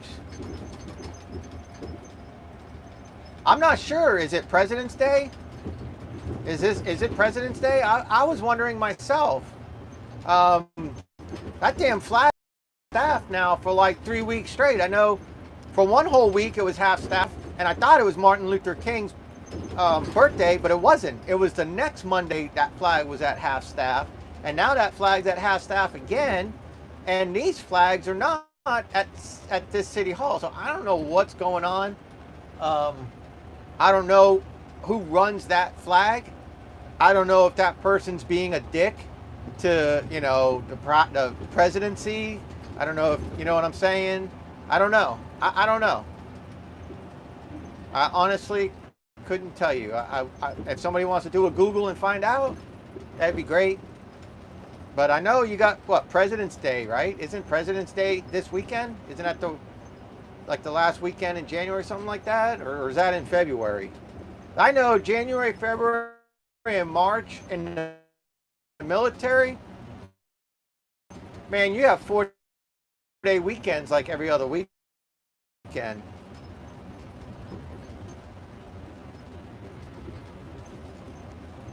for federal holidays. Man, it's raining really good now. That pit, they're gonna shut that pit.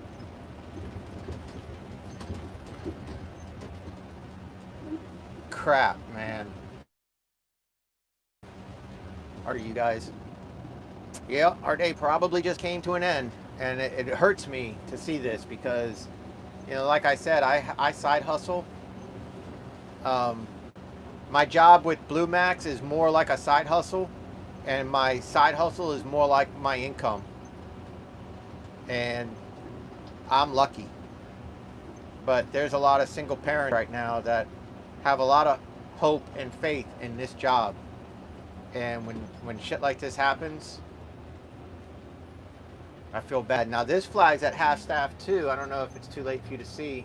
Yeah, it's to the way to the left. That flag's at half staff too. I don't know who runs that flag. Anybody do research yet and find out? Oh, I'm not sure, Trevor. It's been a little bit hectic right now, but I really want to. I've started playing PUBG again on the computer, so I can get kind of good at it and not bore you guys to death. So I'm getting close to it. But yeah, I don't know, man. I hate seeing this for a lot of people right now. Hate seeing it. Now, our company, if you're just joining me, our company has up in North Carolina, they did the paperwork for low wage unemployment. So what that is if you're in an industry that gets affected by stuff like this, then, you know, instead of you starving, you can, the company pays the unemployment insurance. Well, the company can put claims in free for you. They do it at their level. So they know how many hours you can work. And if you don't work that many hours, then they can put you in. Me, I've been lucky. I've been working enough hours that I haven't qualified for the unemployment that I'm aware of. Nothing's coming to my bank. But I know some people have been getting it. Now, I mean, there's a big difference between a $700 paycheck because you worked 55 hours, you know, and you clear $700, then $250 for unemployment. You can't pay your bills with $250, but at least you can go buy some soup. You know what I mean? There's a rough time for everybody right now, man. I hate seeing this. I don't even know if this pit's going to be open still when we get there. It's going to be interesting.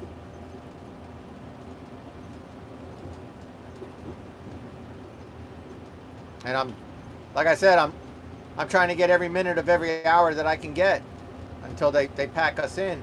I know this other site where they're bringing the dirt to, if it rains there, they're definitely done.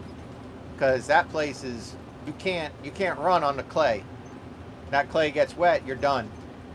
You just sink 5 feet, literally, because they're built up 5 feet. That road's got 5 feet of clay on it. That's what we're running on. And that's what they're backing down to build the road, to continue the road, to get back to the new area where they're going to put the pad, the new pad. That clay gets wet, you sink all the way. That 5 feet, you sink all the way.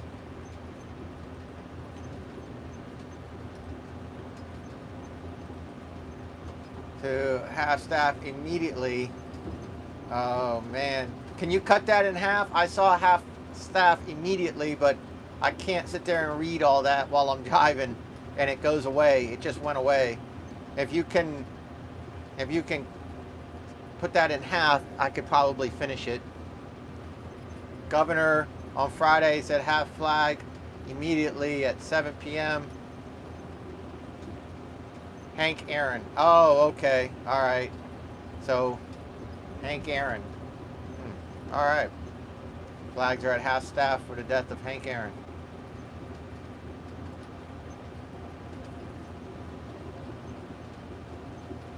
Boy, look at this rain.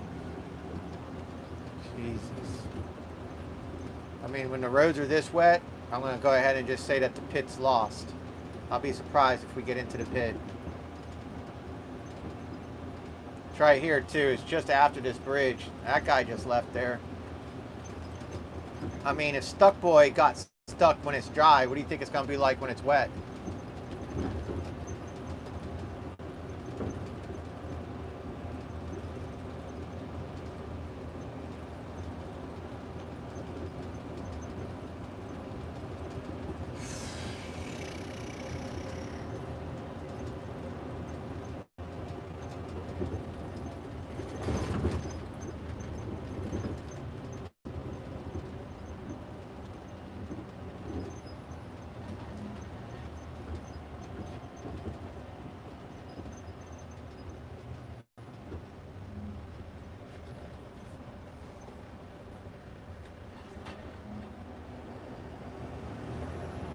Bridge is out. Yeah, it sure is. That's a new bridge coming out of the port.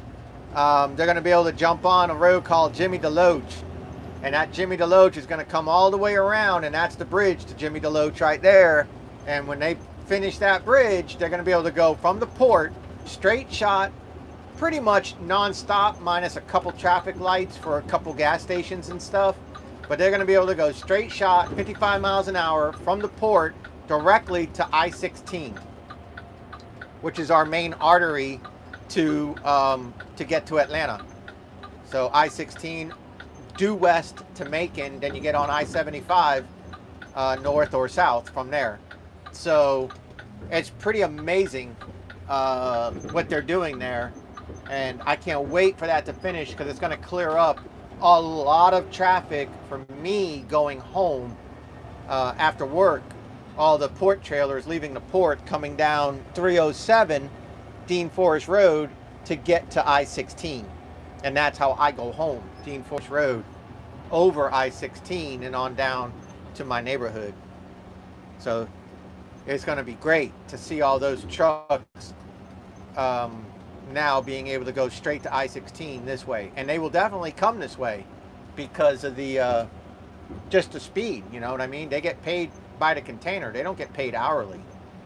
They get paid to move containers. So just the speed for them to get to the interstate and get gone is reason enough for them to go that way, and they're going to go that way. That's going to be great. So, we're real close to getting back to the pit, so I'll let you guys check it out. Now, this guy on the radio at the Excavator says he doesn't have a radio yet, but he's trying to get one. If he had one, he'd be on 33. So I'm going to go ahead and put it on 33. In case anybody else is on 33, I got my internal Motorola from my boss to tell me if we're done. So we'll just have to see if it's a cancel or not.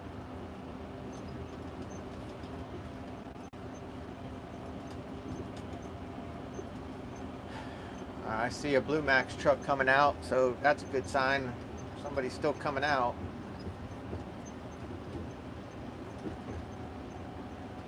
And that's just the first of many clouds. I guess another question will be, when's the next cloud coming?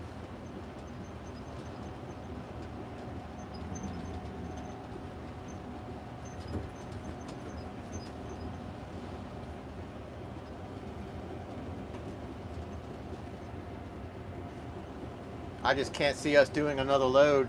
I think this site's going to get too wet, and I think the drop site's going to be done. And again, it's not like I'm getting lapped. I'm just not rushing. But I'm not getting lapped. I'm still getting the same amount of loads as everybody else.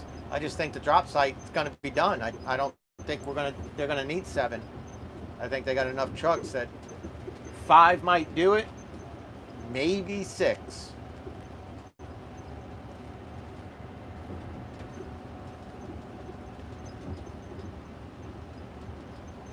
All right, we might lose you.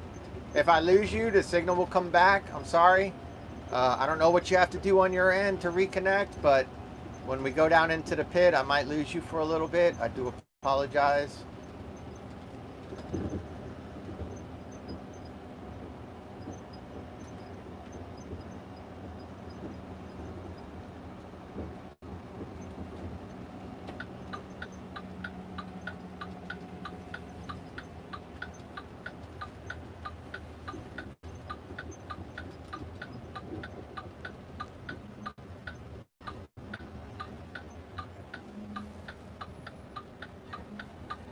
Go ahead and lock this thing into gear right now. When we go down into the hole is when we're probably going to lose you.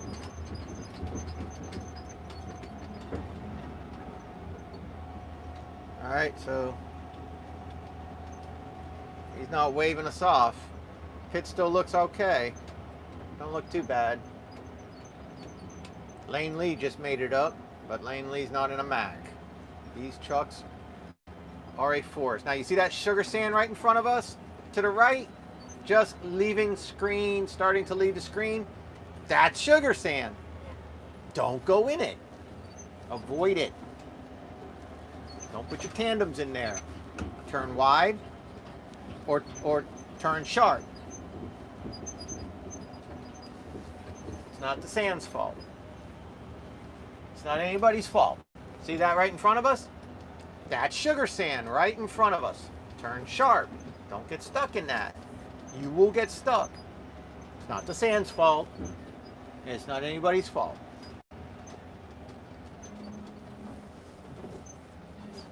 That just comes with experience.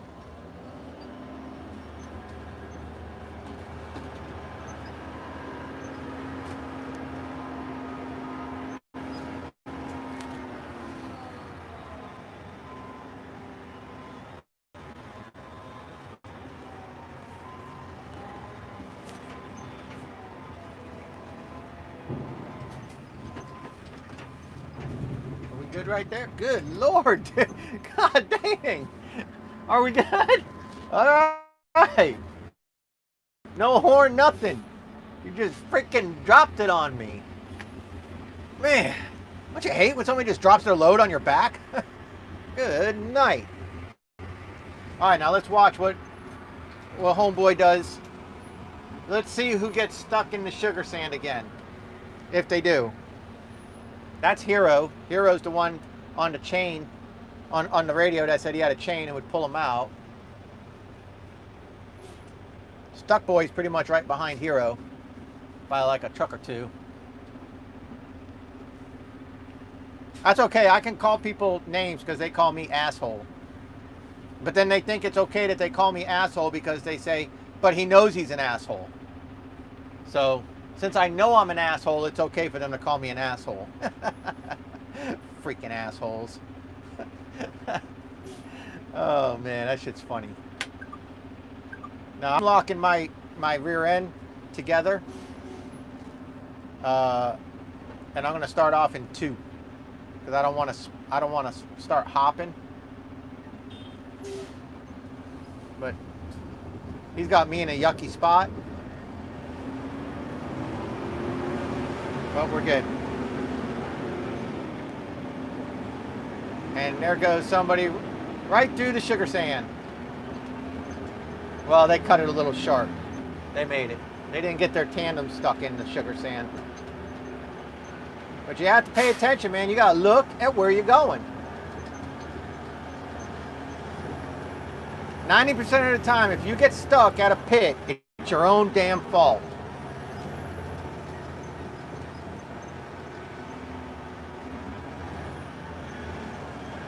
Also, when you lock your rear ends, your truck will not turn. Your front wheel will push. It will not turn because you now have 8 wheels trying to drive straight instead of 1 axle and the other axle braking free while you're turning. Now you have 8 wheels trying to plow straight. Come on, old girl. That's what's up.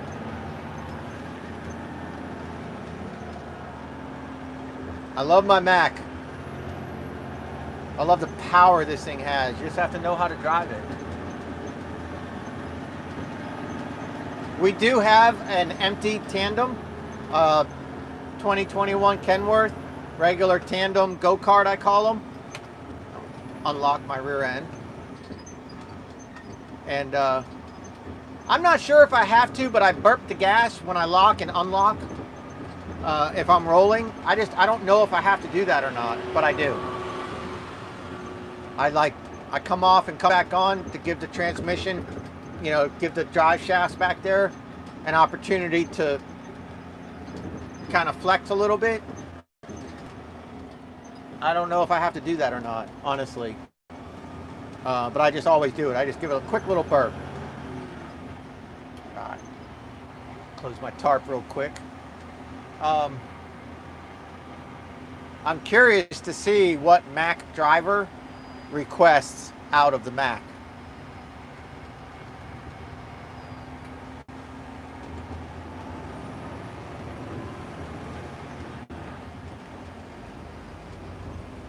Man, that wasn't bad.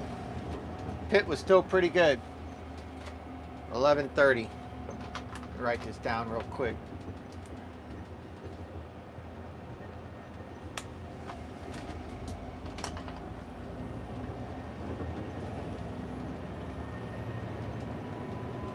I think I could turn my wipers off. Hopefully that one little cloud hopefully stays away.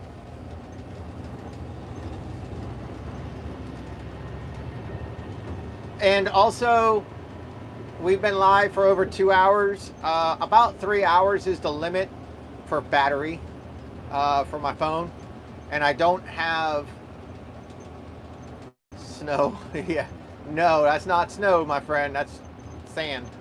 It's almost 80 degrees today. Right now it's 70. That's just white sand from being, from out here. I don't have one of those plugs to put in the motion detected at my front door. Huh, I just got an alert. I don't have one of those plugs to, oh, I know what that is. That's my roommate's, she ordered a rice cooker and an air fryer. And I'm like, I have an air fryer. She's like, you do? And I'm like, yeah. I got like a $150 air fryer you can use anytime you want. She's like, oh, okay.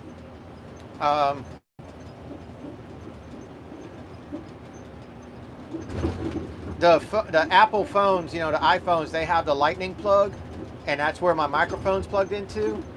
And I think I can charge my microphone with a USB-C cord while I'm using it, the external mic, to keep that going. I'm not sure if I can do that to the transmitter that's on my belt.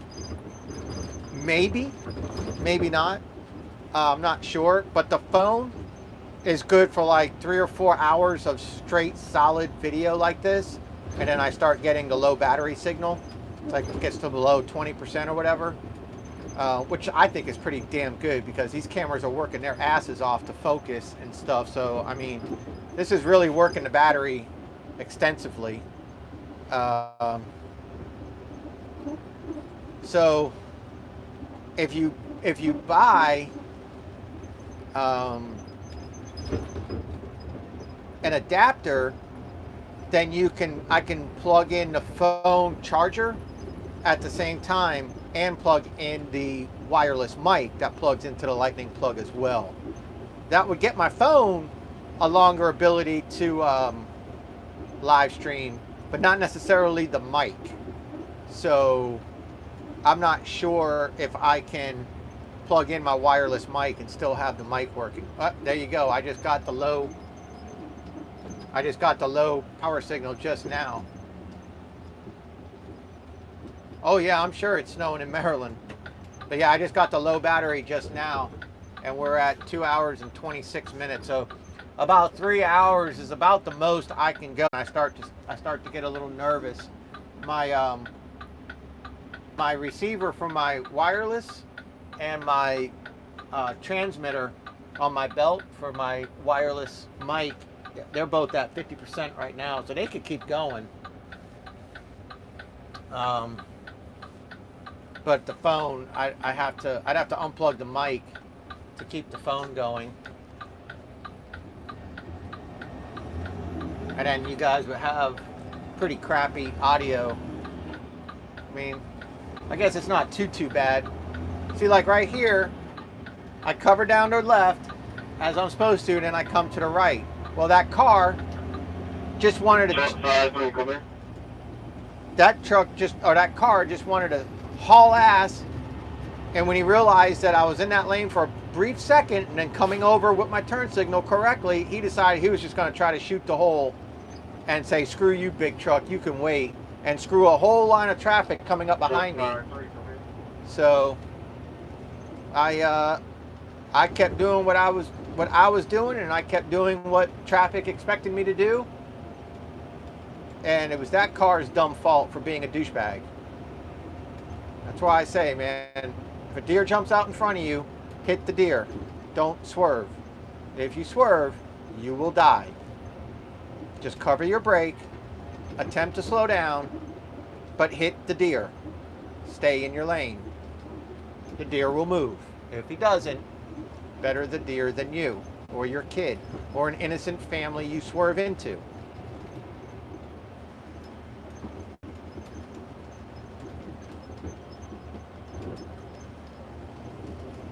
So it looks like the clouds are kind of breaking up ahead of us. They're kind of breaking up over me. So that's kind of good news.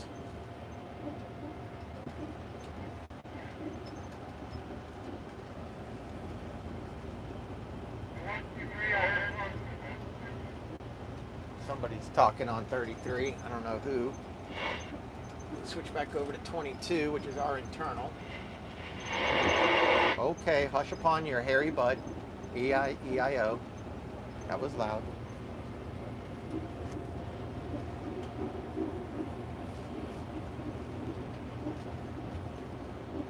Probably turn my wipers off, unless I start getting too close to these cars.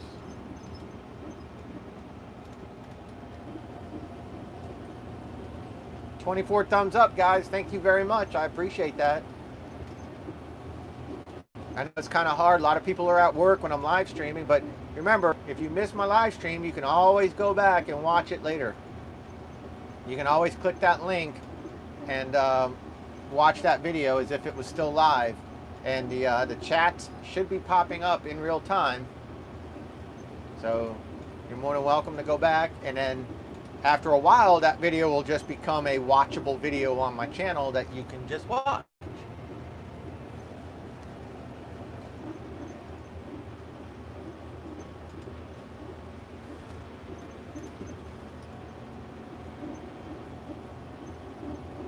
But I'll be shocked if we do 7 loads today. I'll be happy to get 6. That'll at least get me to 1 o'clock.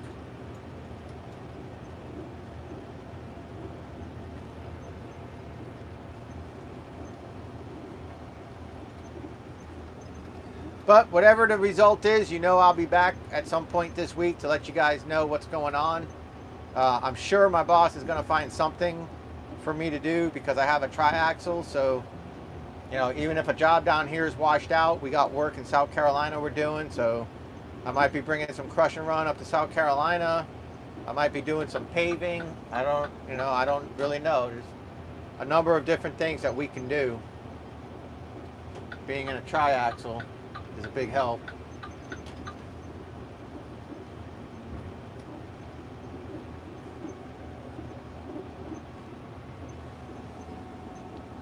If you don't know why, when you're in the triaxle trucks like we have, you know, that third axle that's up, when you cross into South Carolina, you can put that triaxle down, and if you're running 3 axles back there, you can run a total of like 68,700 pounds, something like that. If you don't have a triaxle and you go into South Carolina, then you can only run 58,000. A total of 10,000 pounds less, 5 tons. So when a customer in South Carolina orders trucks, they don't want to order trucks that can't carry, you know, 5 tons of dirt because they don't have a triaxle. So, you know, they want 68,000 pounds of truck and dirt. They don't want a little bit here and a little bit there because you got fancy 2-axle brand new trucks. You know, they want triaxle trucks up there. They want all 68,000 pounds of load. So, you know, you haul like 18.5 tons. They want that 18.5 tons. If you go in a tandem, you can only carry like 14 tons or something like that. Well, screw that. They don't want that. So in South Carolina, any work we have in South Carolina, they pretty much send us with the triaxles. Now in Georgia, you're not allowed to drop that triaxle. You have to keep that triaxle up. So I can only run this truck with the same weight as a regular 2-axle truck back there, which is a total of 64,000 pounds, truck and load.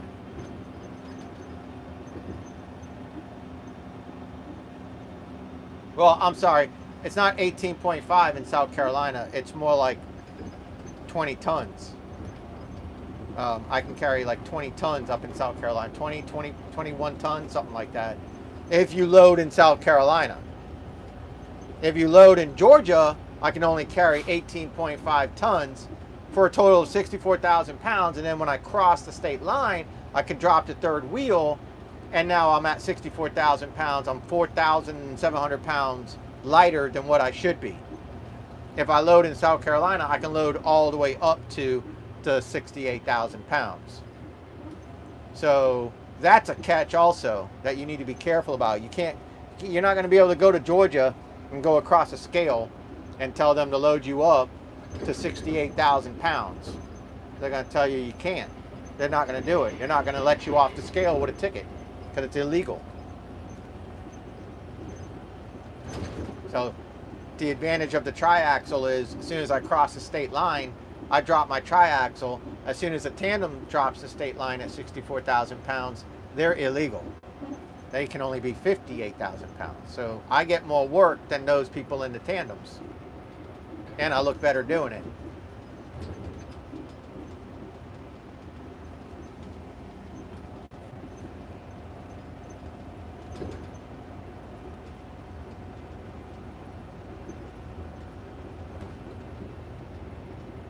I think my roommate's behind me. I think that's her truck behind me. I can't see, but yep. When I was on night shift, I worked with. Sorry about that. I worked with 2 girls, and one of them had over an hour drive to come up from where she lived. And when you're on night shift, man, that's murder.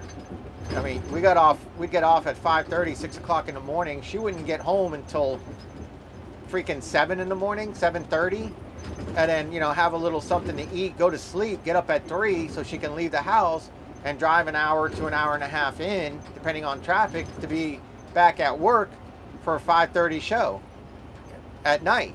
I mean, this girl was working on 6 hours every night, and poor thing, that sucked. So I was like, look, I got a 3-2, I have a completely empty room, why don't you throw in a little cash and you can stay at my place.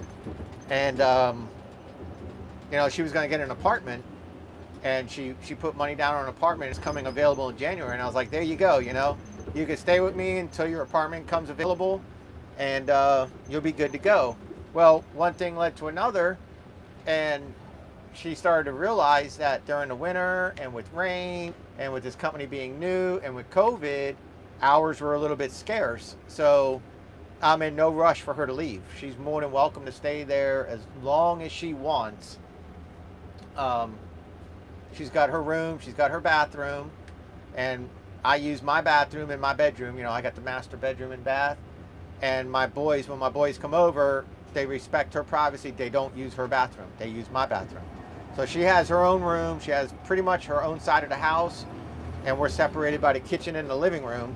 And she's got everything she has is in her bedroom. So she's never in the living room anyways. But I'm like, you have a whole house. Use the whole house. So, we're doing good. We get along great. We're both clean people, and we're both respectful, and we both have the same job.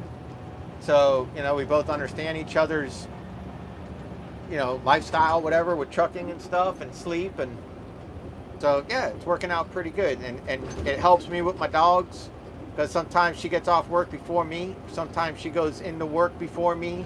I might have a later shift or an earlier shift, whatever. So I have help, I have help with my dogs, and financially it helps me out a little bit. Not a lot, but it helps me out a little bit. So yeah, it works out. So you might have heard me talking about a roommate. So yep, I have a roommate.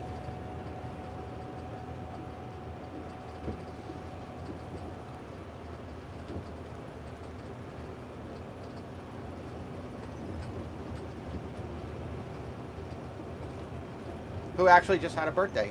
And for her birthday, I got her one of those really long tire pressure checkers, tire pressure gauge, the really long ones that you can use for trucks. I got her that.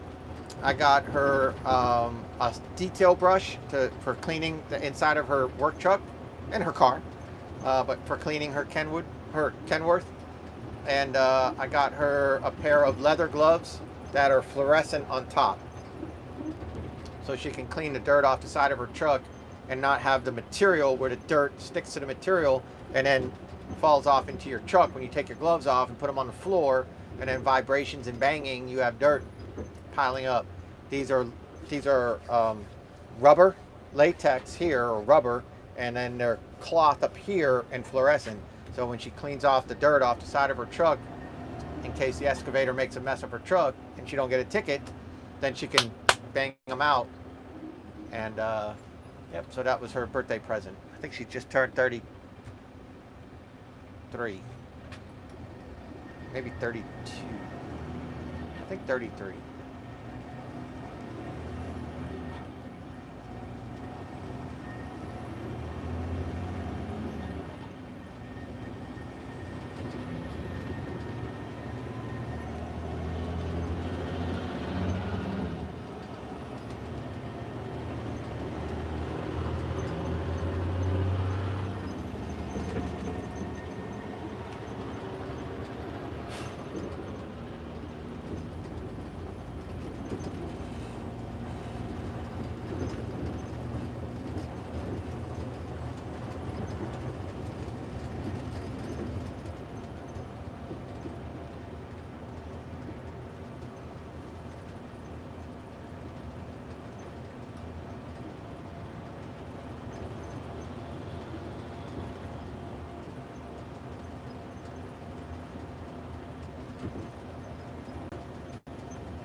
Ooh, look at that Jeep.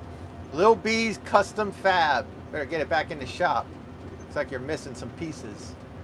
Might want to work on them front fenders. I don't know. I could be wrong. Looks like he has a little extra roll cage thingy going on in there. Maybe he does that rock climbing stuff.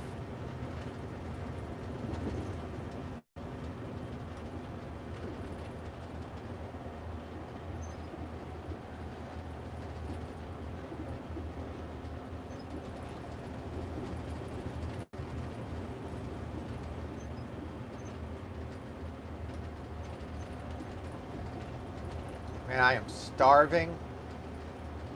So yeah, we'll end this live stream in about 19, 20 minutes, whatever. I'm gonna get another low battery signal here shortly. And we'll be ending that live stream because I'm gonna be running out of battery and stuff like that. At least you guys will be able to see if we're gonna at least get load number 6. If we go get load number 6, I'll at least have a 6.5, 7 hour day.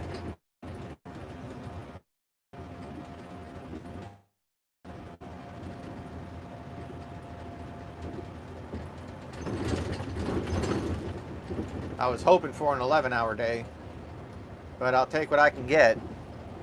Better than nothing.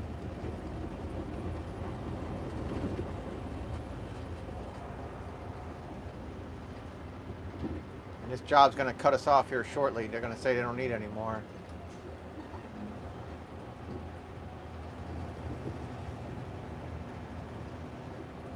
Oh boy. There's all types of traffic going on. Let me poke. I just want to poke up to see what's going on here. I don't know what's going on. I see it. Oh, okay. There's something in the road. Somebody's running over styrofoam.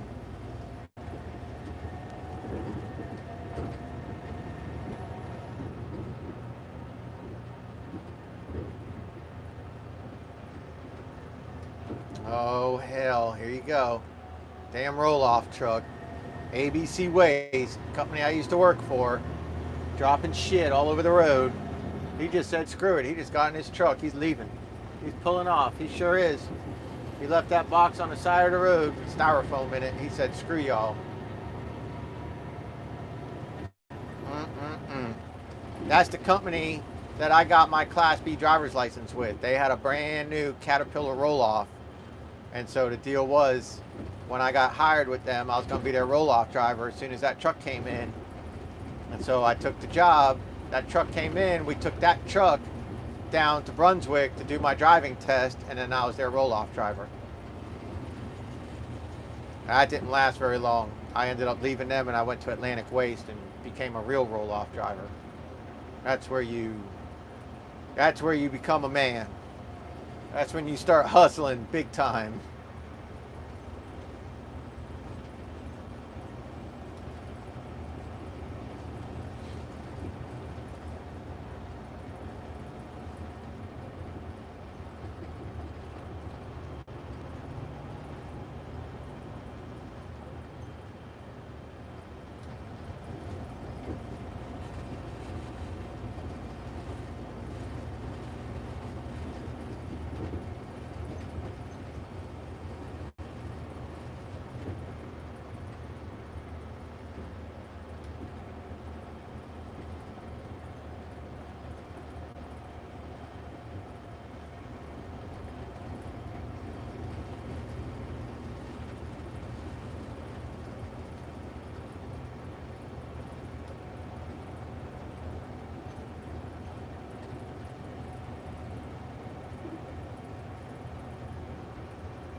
Just a lazy day.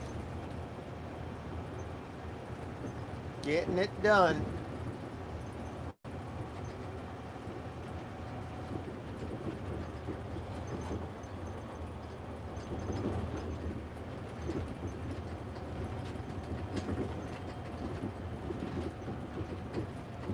A friend of mine used to work with me at Atlantic Waste, is driving long dumps for a local company here, hauling rock and sand. And he gets off around 3:30, 4 o'clock every day, parks his truck and goes home. And he said he made just over $70,000 last year. His day starts at like 6:30 in the morning. One at a time, Mark. Around 6:30 in the morning, and ends around 3:30, 4 o'clock. He did just over 70 grand. Yeah. I look forward to those days. And he said the tandem dump trucks that are working in his company, those guys are making that type of money too, but they work a couple hours more every day. They're pretty much working sun up to sundown right now. No, that's he only one at a time. They at the pit or they're at the drop site? Why are they? You could have got back here one day. It's all through. Okay. Yeah, I see it.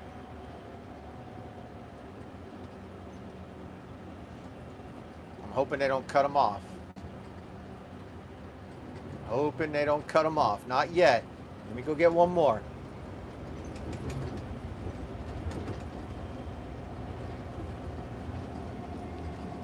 Sorry. Low power mode again. Or low power, low battery.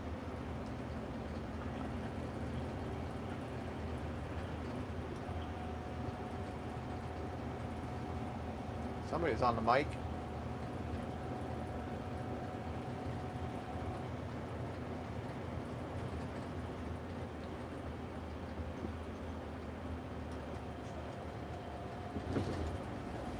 I'll put you guys back out front so you can see.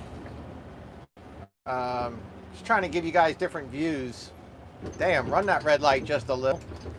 Trying to give you different views so you don't get like motion sickness and stuff like that, because I know being live, you know, it could be a little shaky here and there. I keep moving the camera around for you. Give you something different.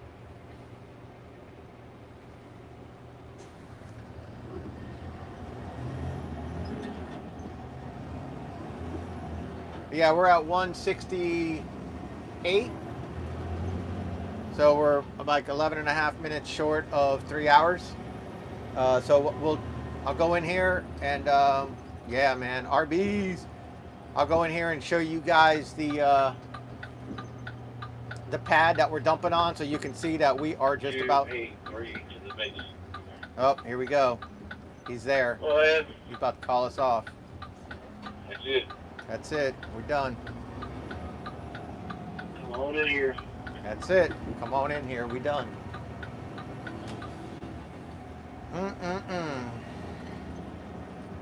I couldn't have said it better to everybody to slow the hell down. Slow the hell down. So 12 hours, or I'm sorry, 6 hours. We've been on the clock. 6 hours and 15 minutes with the pre-trip.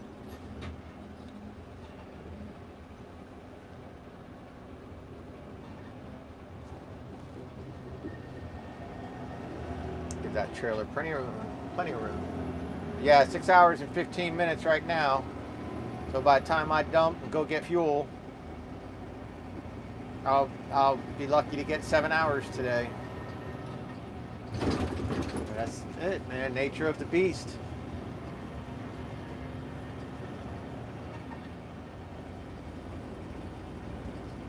Lots of eggs in one basket. Rains and that basket gets wet. All the eggs drown. That's what we're doing right now.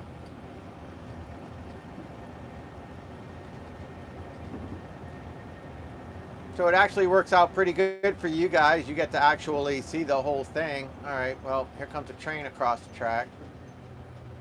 Oh, he's waving me on. And that train wouldn't come this way anyways. He would go straight and curve to the right.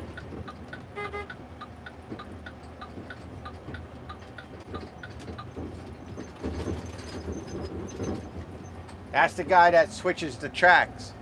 That guy that we just passed. So when you're stuck at a train and it's going back and forth on the tracks, that's the man you get pissed off at, because he's the one switching the tracks. But hey, man, commerce happens, man. All those containers that are coming in off the port and stuff, that's how you eat. That's how you buy your clothes. That's how you get everything that you buy at Walmart, Home Depot, Lowe's, Best Buy, everything, everywhere. That's it.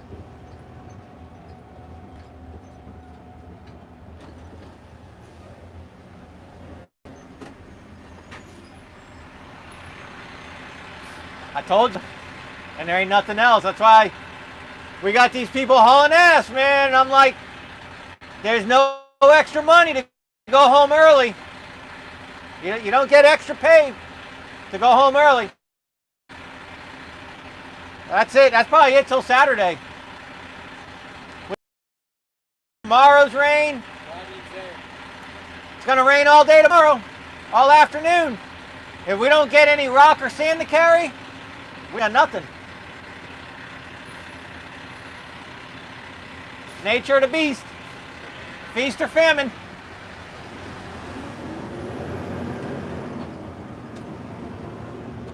That guy's been here 6 years.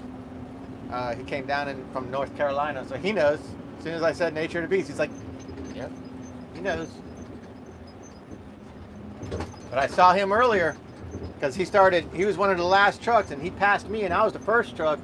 And I told him, I said, I'm in no rush to get done today, bro. There's no extra money to get done early. Nobody's going to give us a fucking tip to get done early. It's just not going to happen.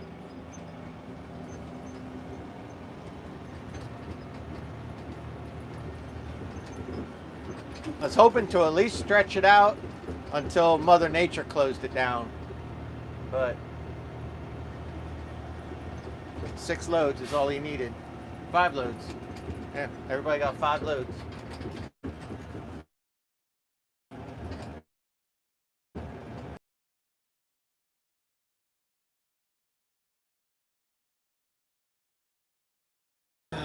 here we go. 12:05. At least you guys got to watch the whole thing all the way.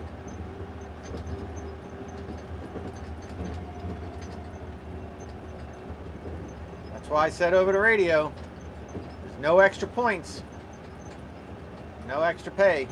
When that truck flew me, there's no extra money in getting done early.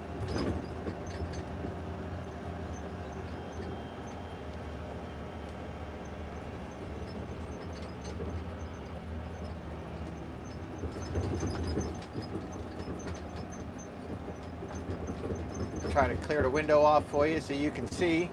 But this pad is to our left behind this blue trailer, and there was no sand here this morning. I put the first pile down, and now you'll see. I'll come around so you can see, even though it's not the smartest way to get it in here, but I'll come around so you guys can see the pad. It's all the way to the back. 270 to base. All the way to the back. Go ahead.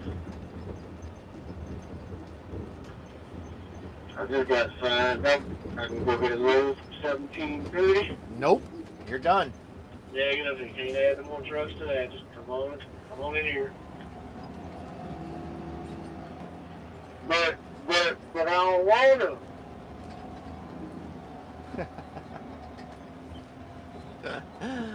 Well, maybe you shouldn't have passed me. Maybe everybody should have just stayed in line. Coffee there. And if that was the case, then I would be the one coming in right now saying we're done, and everybody else would still be on the clock coming in with another load. No. Everybody wanted to pass. Blue 52.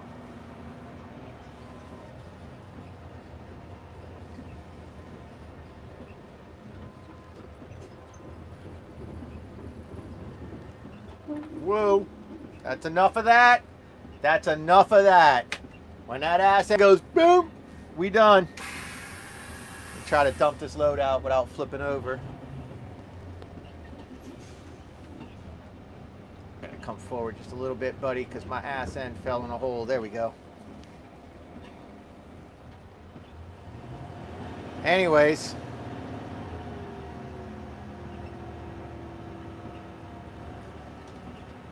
Turn the wipers off.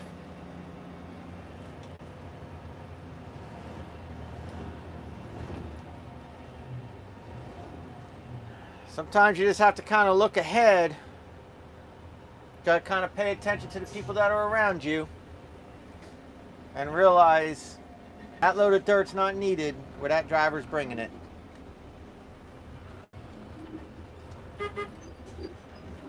But what are you going to do?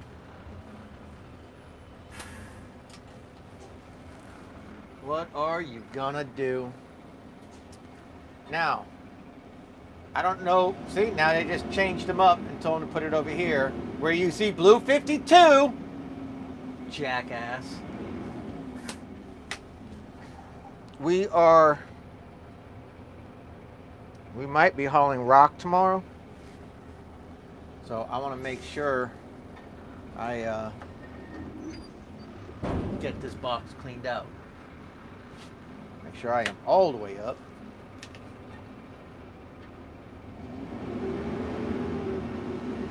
Yep, I am all the way up. I mean, Trevor, sometimes you just gotta use some common sense, man.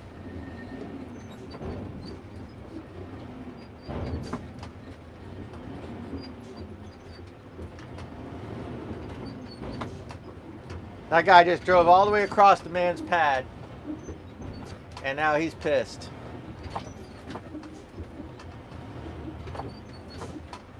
Come on. There we go. Problem with these trucks is these boxes, these tailgates are so light that it's hard to get the swing by the time our transmission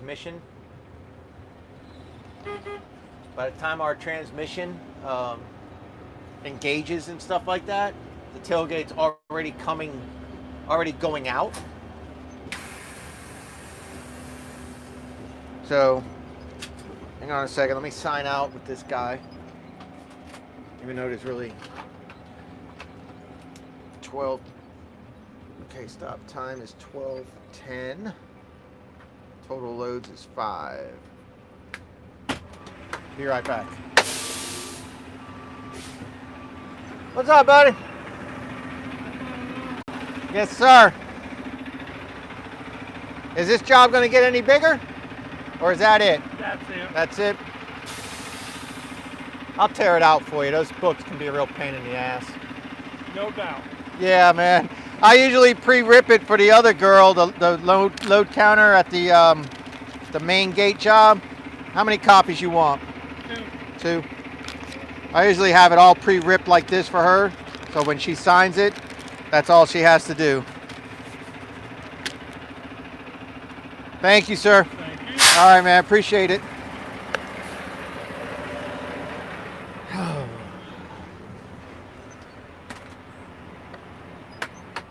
Always the professional through and through.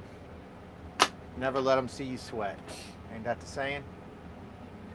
All right, tailgate locked, boxes down, PTO off, and my tarp is in position. Well, to the fuel pumps we go. So there you go. We got 6.5 hours for the day so far. So it'll be 7-hour day. I'll be at the yard in about 30 minutes. So this will be a 7-hour day. That's it. And we were off Monday. That's it. So hey, any friends or family watching my video, don't ask me for money. I ain't got any. Oh man. All right, well, I'm gonna sign off at 1 hour, 180 minutes, 3 hours. That's about it. I'm gonna sign off. I wish you guys the best of the rest of your day, and I'll be back with some more live video as promised, as we're working again. Hopefully tomorrow we'll be hauling some rock or stone, but fingers are crossed, but no guarantees. All right, so have a good one. See you later. Take care, and goodbye.